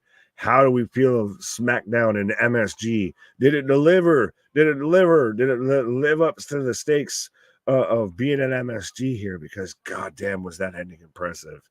But do we get sold on just an ending if the rest of the show wasn't great? So let me know what you're thinking. Kevin saying 10 out of 10. That Infantry, bottles not included. Oh, God. We don't need any more trees. Like I said, I'm already going to go fucking George Washington on the goddamn learning tree and just chop that sumbitch down here. It's just unbearable. Jules and Cameron, hey, yeah. Hey, you really thought with Charles, with how much I reference pause and everything like that, and especially being from New York, that I wasn't with it with, Dipset and all that. My guy. Geekbox, thank you for the $5 super chat. I still think Solo sounds like The Rock mocking Rikishi when he talks. I did it for The Rock. The infamous promo. What he's doing with the dead man, and he does this with his eyes and everything. I did it for The Rock. I did it for the people. Shit. Yeah, I mean, Christ, I for a while thought he was going to come out in there and do that and just Absolutely. Yeah, that's what's going to be interesting. Is Jacob going to be the mic holder? Is he going to be the voice for this here? Because Solo kind of ain't it. And I really don't think they're going to have Tama or Tonga be the ones with the mic here. So you've cut your voice out here a little bit, but goddamn, was that impressive. Yeah, Jacob's going to be the voice. Just, I'm impressed that 3 years into a storyline, damn near about, that we're still having this holy shit moments happen, that we're this still invested, that there's still this much going on that could happen on a TV show on a Friday night SmackDown. That is a holy shit moment here. That's just goddamn. Smooth T, I love Solo, but to do it to Paul almost brought a tear to my eye. He would have done anything for you. Absolutely. You attacked the wise man. That's why it was almost even like, shit, is Roman going to come out? Is he going to say, you don't hurt my wise man? Because that's such the interesting aspect of all of this, as we're in picture-in-picture, well, out of picture-in-picture right now, as Gabe Kidd is working over one half of the injury right now here. But Roman initially seemed like, the despicable heel, the terrible tyrant out there. Now he seems like the merciful overlord. Like, he was still trying to just do right. He was just the guy, but he had a code of honor. He had a level of respect. He didn't go after CM Punk because of what it meant to the wise man. He seemed like a tolerable overlord versus Solos out here. Just literally, Christ, if we're going to go into it, the Caesar Sacco out here of just out here being a fucking tyrant of, this is all mine. I am destroying everything from the past, and this is all mine. I am the new young whippersnapper, and this is all mine. I am taking everything out. Yeah, took out the wise man. I'm out here putting the ceremonial layout on myself. I took out Cody Rhodes. I took out RKO. Yeah, this is, like I said, this is a little gang shit. Roman was the benevolent leader. Solo was a tyrant. Absolutely MDB, like I just said. You have Romans out here looking like Maximus Aurelius out here instead of fucking Julius Caesar. 9 out of 10. Solid show. We eating good at MSG. Absolutely. We eating good in pro wrestling right now, my guy. This is out here. You just need to be sucking your fucking fingers, sucking the fucking bone dry. Pause on that. No one clip that. Don't clip that. I know you're about to. Don't clip that. And see you next Saturday, WWE Money in the Bank. KJ Wright and Big Nick. Well, fair enough. We'll make sure you at least come back here tomorrow or Sunday night. I keep wanting to say tomorrow. Sunday night when we're here live for Money in the Bank. Or let's run that back again. Next week we'll be here for Money in the Bank. Sunday night we will be here 6:45 Eastern Standard Time for Forbidden Door. Rolling through all the action and the reaction, 100%, and still Swerve versus Ospreay has the potential to be match of the year candidate, and also has the potential to be one of the biggest upsets if Will Ospreay beats Swerve and they just decide we're done with the Swerve title line or title run. We don't want to play with you anymore here. Could be. If it gets too dry, give it that old hot tour. There you go. Christ, I hate that I even got to do the whole fucking movement with it here. But yeah, as Gabe Kidd picks up the win easy out here. So Gabe Kidd just won the match, and Roddy and the Undisputed Kingdom out here celebrating like, they just won the fucking Stanley Cup out here with this. This is like Gabe Kidd, Dave Finley, all of that they're doing in the actual New Japan Bullet Club is great. That was trash. We're getting the advertisement for the Brody kicks here. Anybody out there actually got or is getting or has gotten a pair of the Brody kicks out here. I'm kind of interested, but I also, it's one of those of I feel like I'd pay enough for them that I don't want to fuck them up, and I fuck up shoes pretty often, especially I got them Sam Squanch feet. But yeah, I'd rather get those than the Young Cucks shoes. I'll say that. As we are on commercial break right now, Solo is obvious stronger and better than Roman. Why do that, Paul? Again, sorry. Smooth, just you're instantly riding with Solo. Is that just because you don't want to get put through a table like Paul here? But yeah, no, that was the ending. I don't know. Did anybody predict that ending was going to be a possibility here? Because I didn't have that. Like I said, I was calling out there putting money down that Jimmy was going to show up here. And instead they took out Paul Heyman. They took out the wise man. Who would have thought? Even Christ the wise man didn't even know that he was about to get taken out. Man saying no more learning true references, Nick. You've been warned. Fair enough. I'll take the yellow card. As long as I don't get the red card here. Cool that Brody got a shoe. Yeah. Is it an interesting thing? Like, how do we feel that pro wrestlers are getting shoe deals? Like, we got, these are the Brody 7s and shit like that. These are the Young Buck 8s. Like, we had it to where it was talked about to where Roman was going to get his whole line with Jordan, and that kind of seemed to have fallen off here.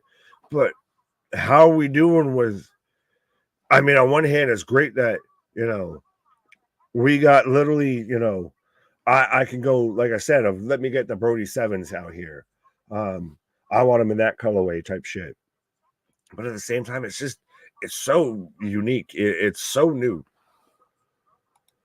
Nick, since Heyman, Charles went up, got kicked out, do Solo find a new advocate or Jacob becomes their talker? That's what I was questioning earlier. Who's the voice now for them? Do they kind of just move in silence? We don't really have too much of a vocal presence from them. Or if we do, it's Jacob. I mean, Solo can do a promo. It's just not super great, excuse me. So that is interesting. It would be surprising if Jacob becomes the voice piece for them, because now you're giving Jacob one of his best tools of you're going to give him the mic to talk. He's going to win people over like a motherfucker if you give him that. Nice finishing move for the win. There we go. Solo couldn't beat Roman in thumb wrestling. I would tend to agree with you. DJ Premier saying Solo is the man now, bro.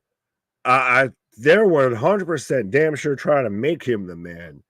And they put the emphasis. I just feel it might be on the wrong syllable a little bit, because I'm still holding out that out of what we got now on our screens, Jacob is the man. Solo is the guy playing the man. I'm the dude playing the dude disguised as another dude. That is Solo a little bit right now. Jacob is the man, but the fact that they just decimated, that they fully exterminated, eradicated the wise man, Paul Heyman, from the bloodline here. You're going to have some things you're going to have to deal with past that, because you really ain't the tribal chief. You just a seat pillar, like somebody else said earlier in the chat here. But yeah, there going to be some consequences for your actions, but for them to step up and do something like that, heinous, erroneous, and just holy shit. As I've got El Phantasmo coming out right now. If Johnny Cage was an indie wrestler, that's a little bit what El Phantasmo looks like. Respectfully, I appreciate you. As he's taking on AR Fox, who I still feel, I know we've seen him a few times, but I still feel like he's been, ever since the whole Wembley all-in situation, he's just been punished and just left in the abyss down here of, you're on Tony's bad side, so you just get left out in, the cold rain here. Smooth T, Big Nick, Roman can't fight one-on-one. That's what I said. Okay, cool. Where the fuck did we get to there? Roman hasn't even shown back up yet here. Right now, if Roman were to show up, it would be one-on-one because Roman would have no allies. The Bloodline's all but left. The Bloodline's all under Solo right here. The only advocate that he would have potentially would have been Paul Heyman here. So I know we're talking about he patches up with Jay and Jimmy, and maybe I've seen the idea of you get the bloodline of Solo, the Gorillas of Destiny, and Jacob Batu versus Roman, the Usos, and Zilla. Could happen. I can still see even a Lance and a Wahi there. Shout out. But yeah, right now, if Roman shows up, he has no allies. There is no one left. Everybody else is out there. Everybody else is aligned with the bloodline currently here. El Phantasma for the win. AR Fox is so good. Sucks his visa issue killed his momentum. Well, no, it sucks that the company that booked him that didn't know about his visa issues because of intolerance and ignorance, literally punished him because of that instead of their own fucking undoing. Shingo Takagi versus Dalton Castle. Still to come, folks. 100%. So we're getting halfway the preview of who's going to take on Bryan Danielson. So that's going to be the main event of Rampage. Motherfuck. That's going to be the Rampage main event is Shingo Takagi versus Dalton Castle. Let that sink in. I mean, Roman never fought one-on-one and always needed his family, especially Solo. Okay, cool. Well, before you said he can't, and now you're saying he didn't. So now you just changed up your story here to fit the narrative. For my guy, respectfully. I appreciate you. And I agree on the difference of opinion here. 100%. Like I said, that's what we do around here is just constantly.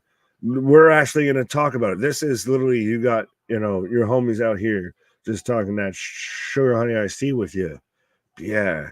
Nah, doesn't check out with me, my guy. Speaking of checking out, check out my Anthony. I don't even know what's been happening. Fair enough. Well, right now I've got El Phantasmo versus AR Fox. Are you even close to there? Do you even got it on there? How you doing, my guy? I'm all right. After that ending of SmackDown, like I'm good. That was a lot to digest. To walk it off. Yeah, I had to walk it off for a minute. The guy looks like Logan Paul. Fair enough. Yeah. I said he looks like if Johnny Cage was a pro wrestler. Johnny Cage, okay.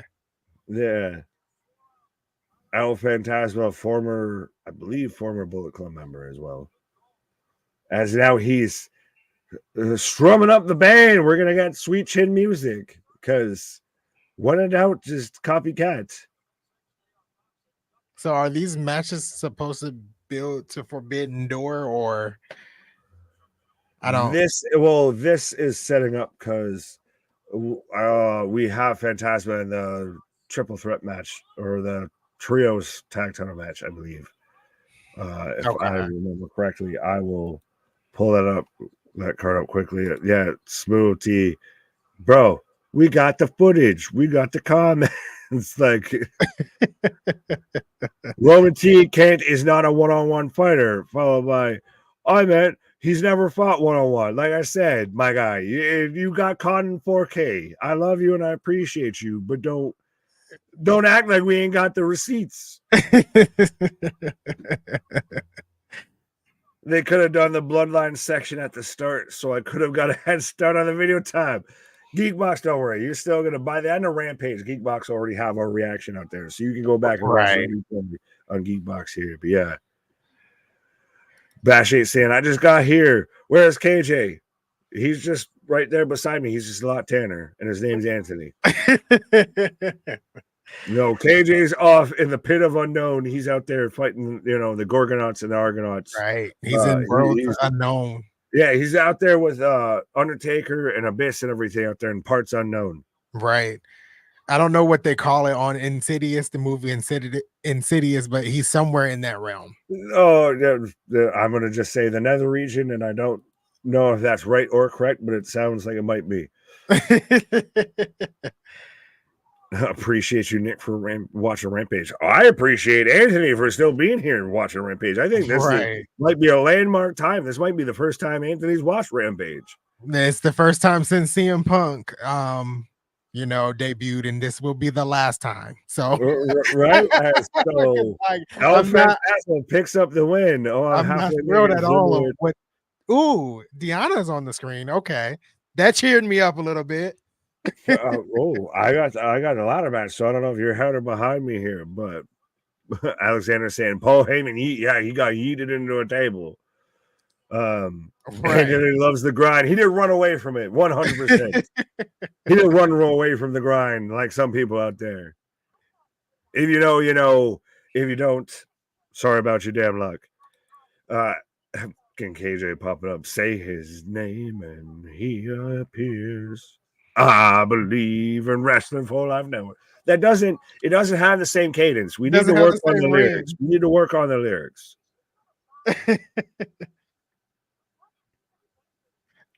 What have you done for me lately? Says Deanna. I wish Deanna would have stayed in TNA.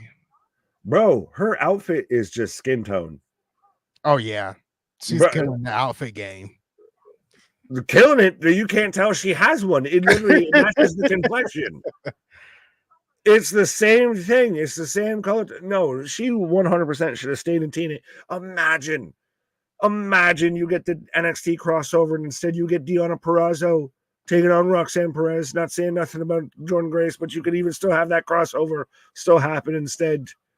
Oh yeah. She's out here in nothingness. Oh, we're not even getting that as the main event with fucking Dalton Castle here coming out with the boys. Why does he look like he's been on a fucking 7-day bender and there's only been 6 days of the week so far?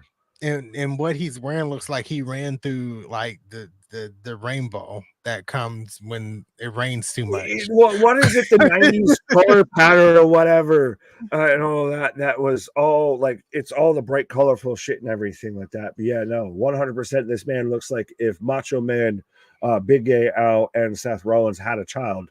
Right. Wait, what is? He's literally feeding the boys like they're birds. Like, I get there's people that like Dalton Castle. I get it. I understand it. There's folks out there. It ain't for me, dog. It ain't for me. Not saying he's bad. Just I don't like it. I don't get it. I'm not super excited about it. I'm not over thrilled about it here. So this is the guy that John. Oh, Shingo Tagaki. Oh, so we're getting what we were talking about. Were you on your pause of?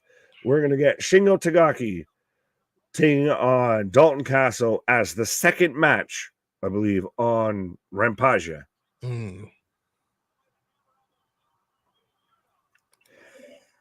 How many matches are there in Forbidden Door? 13 as of current day.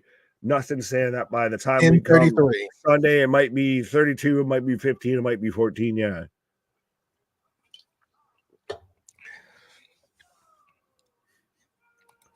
So who is this guy coming to the ring? Shingo Tagaki. Okay. Shingo. Anthony could give a flying fuck. I believe I'm gonna probably be wrong, but the fucking New Japan World Title lineage I get confused on, but I believe former New Japan World Champion, not at least a former New Japan title holder, going to be taking on Bryan Danielson at Forbidden Door in the first round of the Owen Hart qualifying matches out here. Pretty much, he's like buff style Shinsuke Nakamura. He's like newer Nakamura. Guy's talented. Guy very much 100% will put on a great match. Just American audience has no connection, has no reference, has no jumping off point here. Okay. Like me as a New Japan mark, I like seeing Tagaki here. You, as respectfully a TNA Mark, probably has no idea who this man is. Right. I mean, I barely watch AEW, so if he shows up on AEW television, I wouldn't know who he is either. Bro, Don Castle out here with the fucking, undies up to the navel. He the reverse Ava Rain. He covers up everything but the navel, or he covers nothing but the navel. Meanwhile, Ava Rain covers up everything but the navel. Miss Ava Rain, someone that KJ despises. Navel Rain.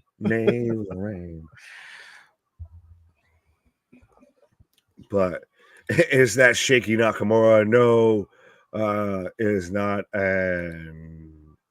Kira, you can Shaky Nakamura. yeah, Shaky Naka. Charles popping off. Geekbox, imagine having your show competing against the Bloodline segment. Ouch. Ooh. Well, they thankfully didn't so far. Right. To having to follow it up, you're a little fucked. I mean, yeah, if they did, do something like that, they're messed up. The bloodline extends past pro wrestling at this point. Bro, the AEW sat there and competed against themselves. They've had Rampage and Collision or something like that going at the same times and shit like that. They've competed against themselves. I didn't know they had like Rampage and Collision on at the same time. They've only done it one or two times, I think, or it might have been like a Dynamite or something. Like they've done it where because of shows getting circumvented because of other shows happening that I can't remember the full term. I know they've literally like we've been here with like a Rampage and a Battle of the Belts going on at the same time, or a Collision and a Battle of the Belts, same shit. Like I've know they did like Dynamite and Rampage back to back one time too. Didn't even tune into Rampage then, like it. There's no soul. Like, no, I'm not. I'm not doing 3 hours of Rampage. I mean, of AEW television. I can barely do 3 hours of Monday Night Raw because by 9:30, I'm like, okay, can we get to the end? Well, even though it's good, it's like that's what they should do. Right? As I'm in picture right now with Tagaki in control here of Ken saying, I'd rather see Tajiri. I was at Tajiri, Mark. Him and Regal was pretty spot on. And that's how the Japanese buzzsaw, the mist, everything. It struck all the nerves. Hit all the chords as, young preteen Big Nick. Yeah, I was a big fan of Tajiri growing up. I thought he was cool. I like that though. Ken says he wants Tajiri out there. I like that. All right. Just don't let the Big Show handle the weight scale. Oh well, because we are getting a weigh-in on Collision as well. Which, spoiler alert, the spoilers are out there. We will be here. May or may not know the spoilers, but yeah, it's interesting how they're putting this big focus and making it personal between Swerve and Ospreay. These guys are actually friends. They were on a podcast. They were on Swerve's podcast. All of that of like, you just won, and now shit's getting personal. So they're taking it to social media too. Oh, absolutely. Well, you saw there was the confrontation on Dynamite. Now on Collision, they're going to have a weigh-in to where even Ospreay said, when you were out there having a hit row, I had a hit list. You had Swerve out there mentioning, send my regards and names Ospreay's kids. Says he could employ Ospreay's wife. Like, this is getting that personal undercurrent here. Ooh. Yikes. That's crazy. A fucking jobber in the 80s still. Like, it looks like he'd be taking on Brutus the Barber Beefcake. You got the boys versus the Beefcake.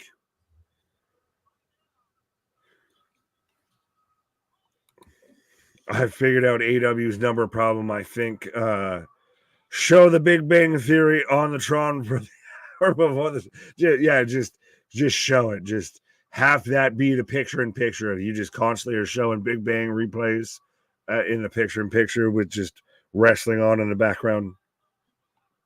Right. They really lean on that Big Bang Theory thing. Anthony, Right. you hear TNA doing tapings? Yes, I do know TNA is doing tapings tonight and tomorrow in Philadelphia, Pennsylvania. Jeff Hardy and Matt Hardy will be teaming up tomorrow to take on Eddie Edwards and Brian Myers. Matt Hardy is teaming up with his wife to take on Eddie Edwards and Alicia Edwards tonight. And then Jordan Grace is having an open challenge. So yeah, I know the TNA tapings are going down. Fair enough. Well, what up? My cat stole my bar. So what the fuck? That's a strong ass cat. Anthony, can you watch a 4-hour WrestleMania? Well, I'll ask you this before you answer John's question. How do you feel about like the spoken word fucking poetry there from Jeff Hardy of saying how he believes in Joe Hendry? Like, Jeff Hardy's a little bit one of those of like, we get it, my guy. You're an artist. You're free spirit. Act normal for fucking 10 seconds, my guy. I thought it was kind of weird. I didn't watch the whole thing. It's Jeff Hardy. Of course, it's weird. His music's trash. I was like, no one wants to say it's trash because it's Jeff Hardy. Like 15 seconds into it, I was like, this is a bit uncomfortable. So I'm not gonna continue to watch. But yeah. I felt like I had to like sanitize myself after watching that. Like, what is happening here? Right. And yes, John, I hear like the Willow and everything. Sometimes, Jeff, you have good ideas. Most of the time, they're trash ideas. That was a trash idea. Right. And yes, John C., I can watch a 4-hour WrestleMania only if I take the day off the next day. Usually when WrestleMania comes around, I take off from like Thursday to the following Tuesday. So, yeah. Right. And now it's getting to the point to where if AW has a show on a Sunday, you got to take off the Monday. Oh, yeah. I'm there 100%. I had to take off the Monday. Right. And I can attest that because ain't nobody surviving that. Right. And I can attest that I have not watched AEW pay-per-view live all the way through. The only one I have is All Out or All In last year because it was in the middle of the day. But anything else, I'm falling asleep before 11 o'clock and I watch the rest the following morning. Oh, that's a whole discussion here. As Shingo picks up the 1, 2, 3, we're gonna have to touch on that here in a quick second here. But yeah, I'm gonna take a pause here real quick before. But yeah, the run times and the discussion, the discourse of, well, you only give me a pay-per-view once or twice a month here or what have you, so give me all the wrestling versus, please, I've had enough of the wrestling. Stop. I can't take any more. You won't even give me a to-go bag with this shit. Is kind of a discussion here, but I'll be right back, my guy. All right. So we are watching Rampage. We have Saraya on the screen. So that's pretty cool. I don't know what the main event of Rampage is, so someone enlighten me. Because like I said, the last time I watched Rampage was the first time I watched Rampage when CM Punk arrived in AEW. So now that's going to be a fun match. We talked about it last night. Saraya versus Mariah May for in the tournament for the Owen Hart. What is it? Owen Hart Cup. So I think that'll be a fun match coming up on Sunday. And I see Boston's comment up here trying to get to it, trying to find the mouse. But how is Rampage? I don't know. I haven't really paid attention that much. So I'm here in support of the channel, basically for Rampage. So Anthony's been left alone from Rampage. Send thoughts, support, prayers, whatever you decide, send it my way. Big Nick is saying, Anthony, I dare you to say something bad about Saraya. I can't, I won't, and I'm not doing it. I can't do that. I can't say anything bad about Soraya. KJ down here giving me support, you know, for sticking around for Rampage. You know, even though I don't know what is going on. Rampage is better than NXT though. I mean, I don't know. I don't know, Boston. That might be true. That might be a true statement. You know, I trust what you say, Boston. I like you. You seem like a cool dude, so you might be right. Run wild, Anthony. It's your show.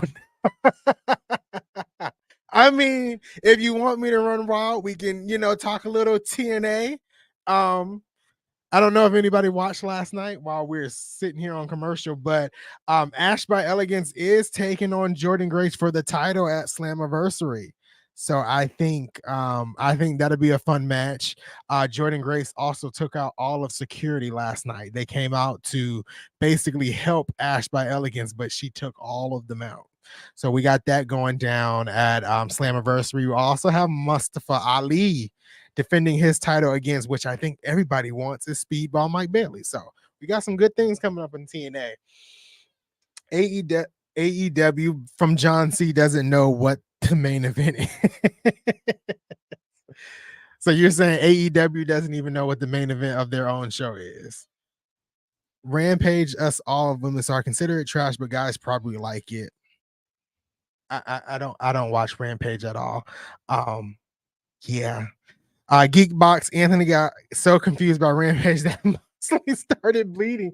But I think Moxley bleeds if the sun shines and if it rains and if it snows. I don't think Moxley needs a reason to bleed. He's just gonna do it regardless, right? So yeah. Rampage is usually show of the week for me. Boston, now I don't believe that statement. I don't know why. I don't know if I believe that statement from you. I mean, but it's your statement, and you know, it's what you think. I don't know. I have a hard time believing that. Ken says if it's not Jordan Grace, Anthony don't care. Well, that's not the truth, right? That is not the truth. I watch Raw, I watch SmackDown, I watch TNA. I somewhat watch Dynamite, but Dynamite just, you know, is a struggle to watch for me. I don't really find it entertaining. That's just me personally. But yeah, so I mean, oh, we got Sky Blue. So we got Sky Blue in the main event. Tell me when I'm telling lies. I feel like you're telling a lie now, right? I feel like Rampage doesn't do it for you. Like I've been in the comment sections before. Like I sticked around for after SmackDown, not watching Rampage, but I think you've trashed Rampage before. I think. I don't know, Boston. I don't know. John C says he want to see NXT stars on TNA. I do hope that happens, you know, more often. We did have Tatum Paxley, so yeah. I do want more NXT stars on TNA. So we got Sky Blue versus, and I'm assuming this is the main event, but it's Sky Blue versus Queen Aminata. I had to listen to the announcer say it because I was going to butcher that name. But yes, Queen Aminata versus Sky Blue. So I know who Sky Blue is. I've seen her live when Dynamite came here a few months ago, but I don't know who Queen Aminata is. And I have to say that slowly because I was gonna butcher that name. Bash says there's only one queen and she's in WWE and her name is Charlotte Flair. So Boston says, okay, I'll take you at your word, Anthony. See, I know you don't like Rampage. I mean, I don't understand how Rampage would be, you know, the show for you when I've been in the comments for Dynamite and you're like, this is trash, this is boring. I think you didn't even watch this week. I feel like you didn't. I feel like you put that in the chat. I was here. I can't remember. I know I didn't watch Dynamite this week.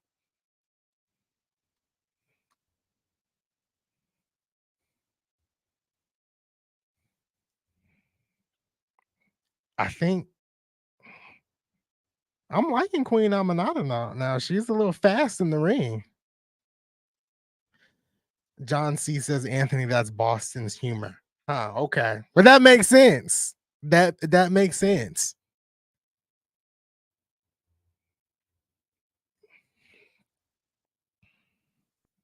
Two. That was a 2 count. I have my earbud in to listen to commentary, but I can't listen to Tony Schiavone. I'm not a fan of him on commentary. He's truly terrible. I'm sorry. If that offends somebody, I'm sorry, but I can't deal with Tony Schiavone.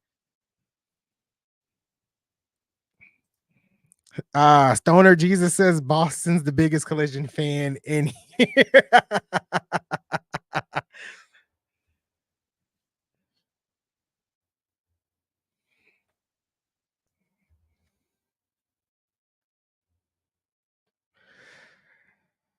This is a pretty back and forth match between these two. Emo XO asks why. I think she's asking me why I don't like Tony Schiavone, because a lot of the times when I'm watching at least Dynamite, we'll be 2 minutes in the match, and he's like, "Oh my god, this is the greatest thing of all time." And it's like we've been here 2 minutes. Not much has happened. They stared off. They might have hit a couple of moves. I don't know. Oh my god, this is the greatest thing of all time. Is that what you're saying? Like he just did it. Like when the match started, he was like, "Oh, this is a back and forth match." They did 3 roll-ups. Tony Schiavone is just Tony Khan, just through a different voice. It was how everybody initially thought of Michael Cole until Vince just left it. The voices went away, and Michael Cole, we actually got good Michael Cole. Right now, that this is what we've got. Tony Schiavone out there. Tony Khan's out there. Just tell him how fucking great it is. I swear to God, if you don't tell him how fucking great it is, I'm cutting your fucking paycheck in half. You want to be the fucking towel boy on the Jaguars? That's what's going to happen if you don't tell him how fucking great it is right now. I swear to God. You and your goddamn earrings can fuck right off. And I'm clicking on this comment too, because I can't tolerate X. Oh, suck puppet. He talks so fast, especially when he does like the breakdowns of what's happening next week. He's running through 72 matches in a mere minute and a half, and it's like, dude, like, please, no. Bro, I talk fast. I know for 100% of I'll do out there, even though often imitated, never replicated, never duplicated, often, up to some season never sleeps. I would be out there doing it, gotta get away, and don't stop every day, go. But yeah, this man just rapid fire. And you have Taz, who gives a flying fuck. You have Schiavone, who's just chilling, is Tony Schiavone, is chilling and chilling. And then you have Sock Puppet Excalibur out there. The commentary is just god awful. Right. That's why you got us, folks. 100%. We are the alternative commentary. The wrestling fans you can't get in your real life. Right.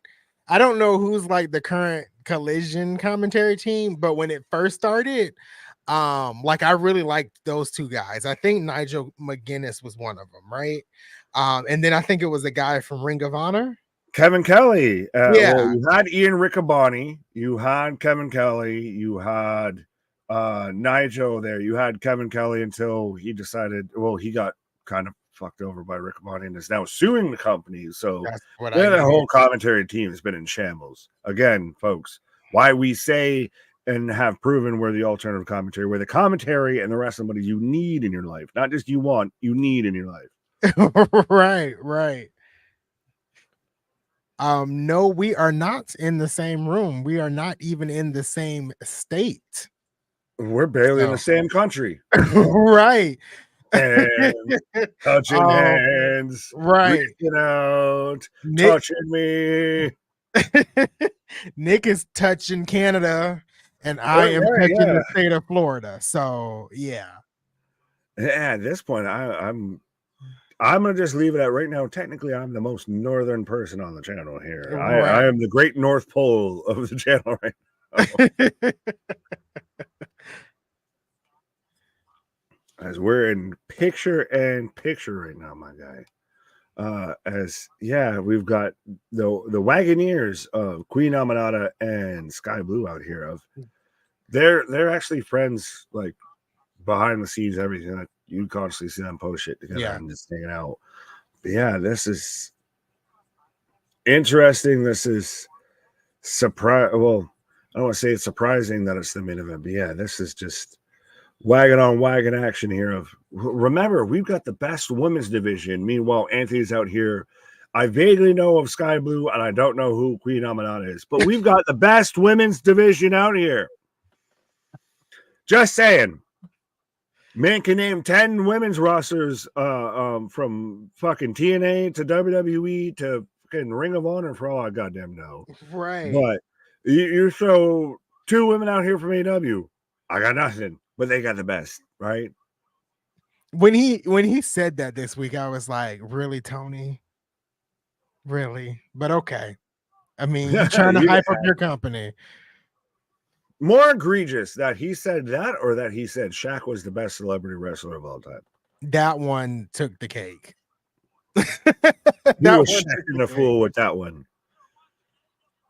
Even when you brought up last night in the last night stream that like we can put Snooki in that conversation. Yeah. From WrestleMania 27. Right. She could be out there being like Zelina Vega, just having to get pulled up like this.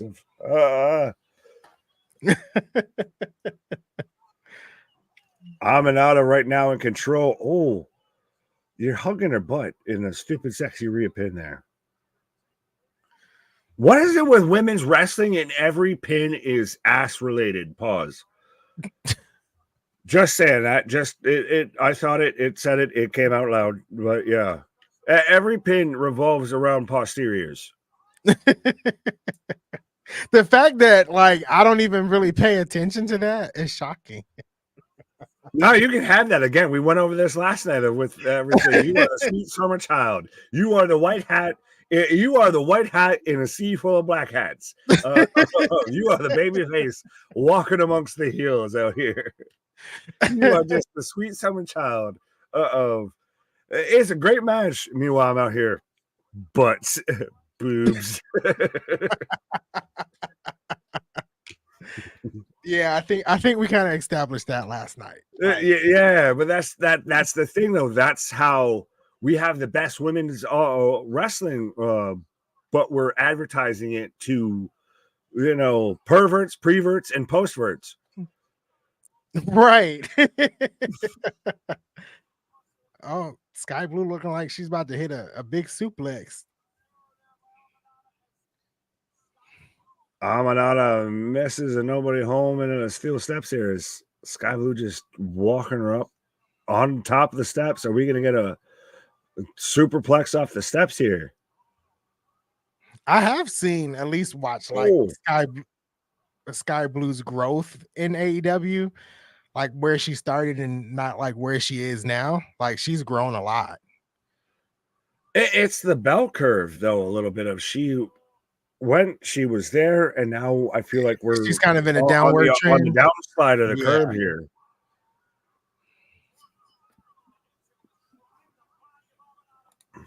Where's KJ? In parts unknown. What kind of move did she just do? That was kind of weird. It was like a snap face buster. I don't even want to try to describe it. No, I just got that. That was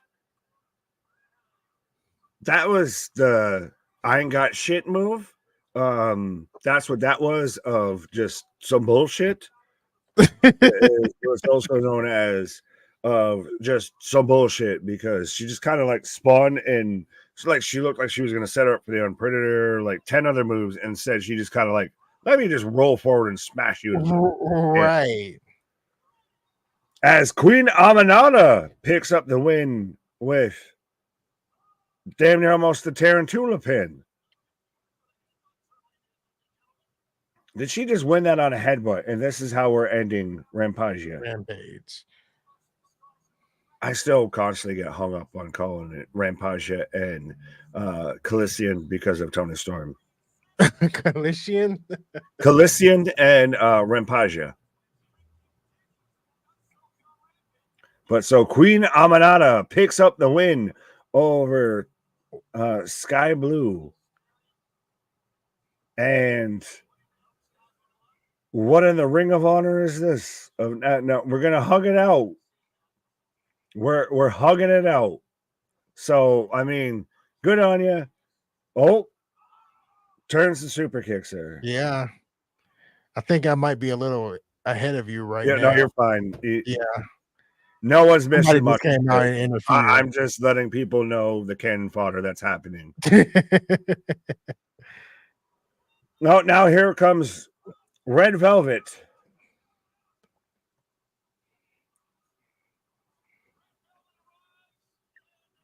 Is it fitting that her name's Red Velvet because red velvet cake is just chocolate cake with red food coloring? And she's just out here with just red hair dye. That might be the case. I never thought of it like that. I never thought. 100%. That's exactly what it is.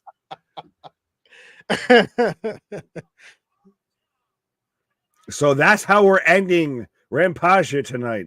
Not a segue, not a tie-in to Forbidden Door or anything. We're ending it with Red Velvet and Queen Amanada after she picks up the win, eyeing up Sky Blue. So you can do the comparable skip to Malu here of how SmackDown ended versus how Rampage went. And Christ, they almost don't even seem like the same sport or the same show. They don't even seem like they revolve around the same products. Yeah. Like Rampage was in Universe C and SmackDown was in Universe A. That's what this is. Coca-Cola, Pepsi, Dr. Pepper versus, Shasta Zero Sugar. Right. And that's what this was, of literally 75 cents from the hotel vending machine or Coca-Cola. I don't know if anybody has seen the TV show Fringe, but it's like that where they go in an alternate universe. That's what Rampage and SmackDown was tonight. So, oh yeah, Triple H out here playing Doctor Who. Exactly, playing Doctor Who. I like that analogy. Right, but folks, that does it for SmackDown and Rampage. I don't know if you've got anything that you want to still kick it with, sir. Let us know, folks. What is your rating for Rampage out of 10? Christ, I almost want to just say out of 5 just to make it not seem so different.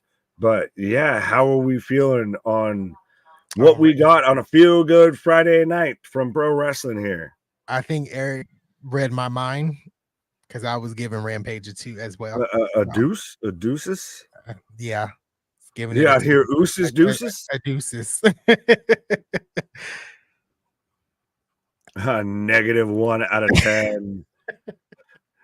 John out here just, it's over.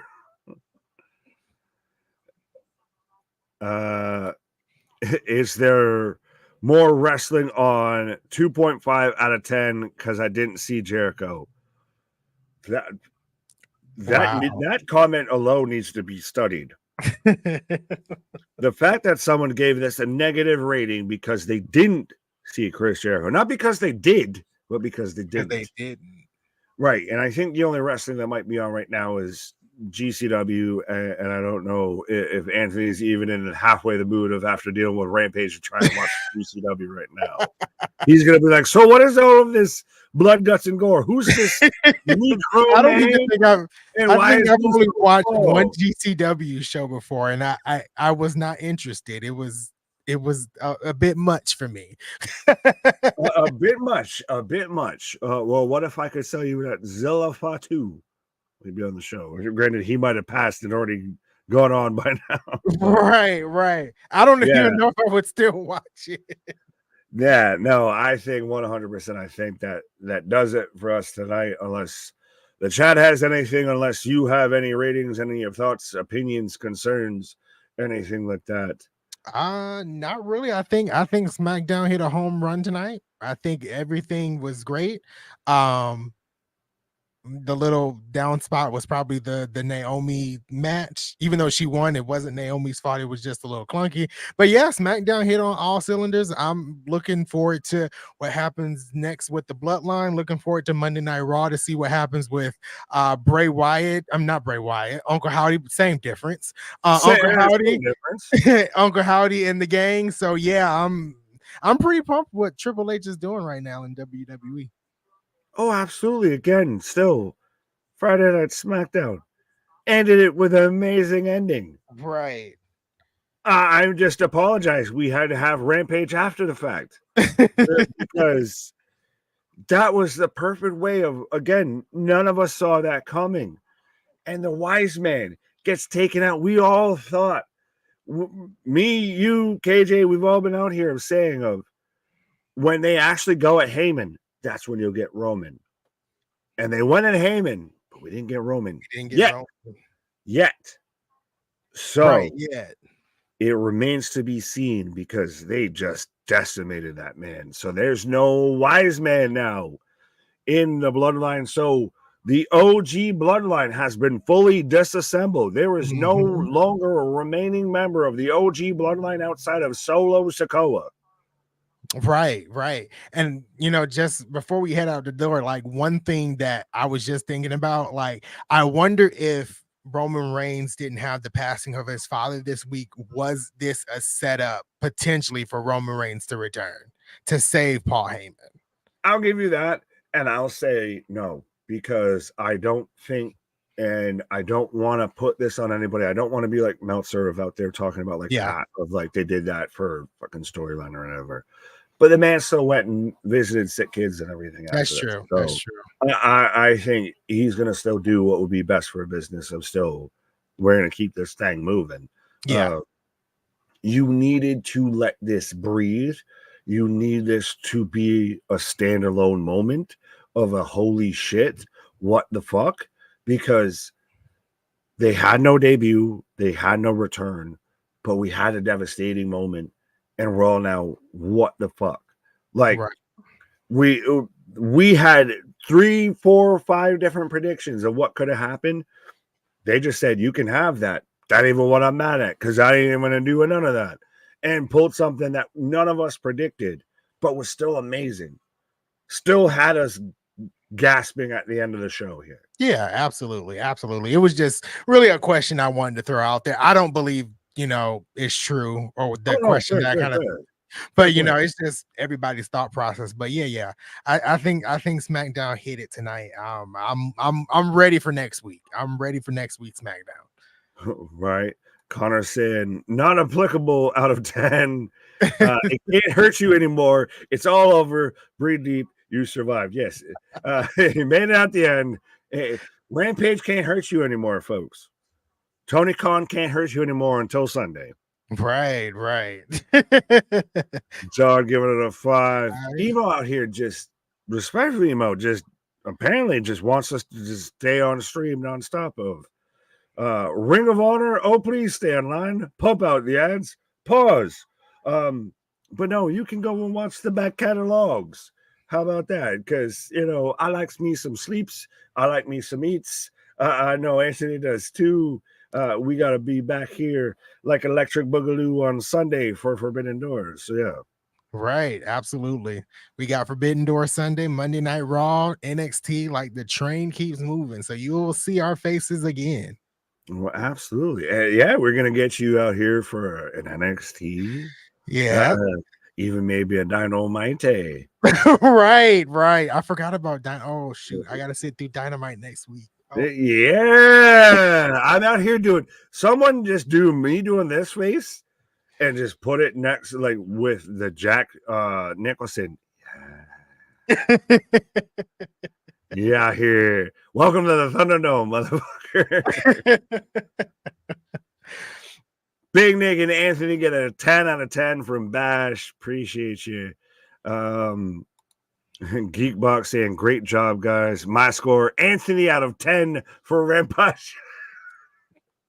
I like that. The one second I walk away, this man's like, I've never seen this show before a day in my life. I couldn't recognize Rampage from a hole in the wall. What is this? And well, I'm Solo. Well, we appreciate you. You're never alone if you got the wrestling for life. And we trust me, we got plenty of fucking back catalogs. You can just run through all of that. Right. Absolutely. And Big Dog will keep you company. Shots fired in the chat.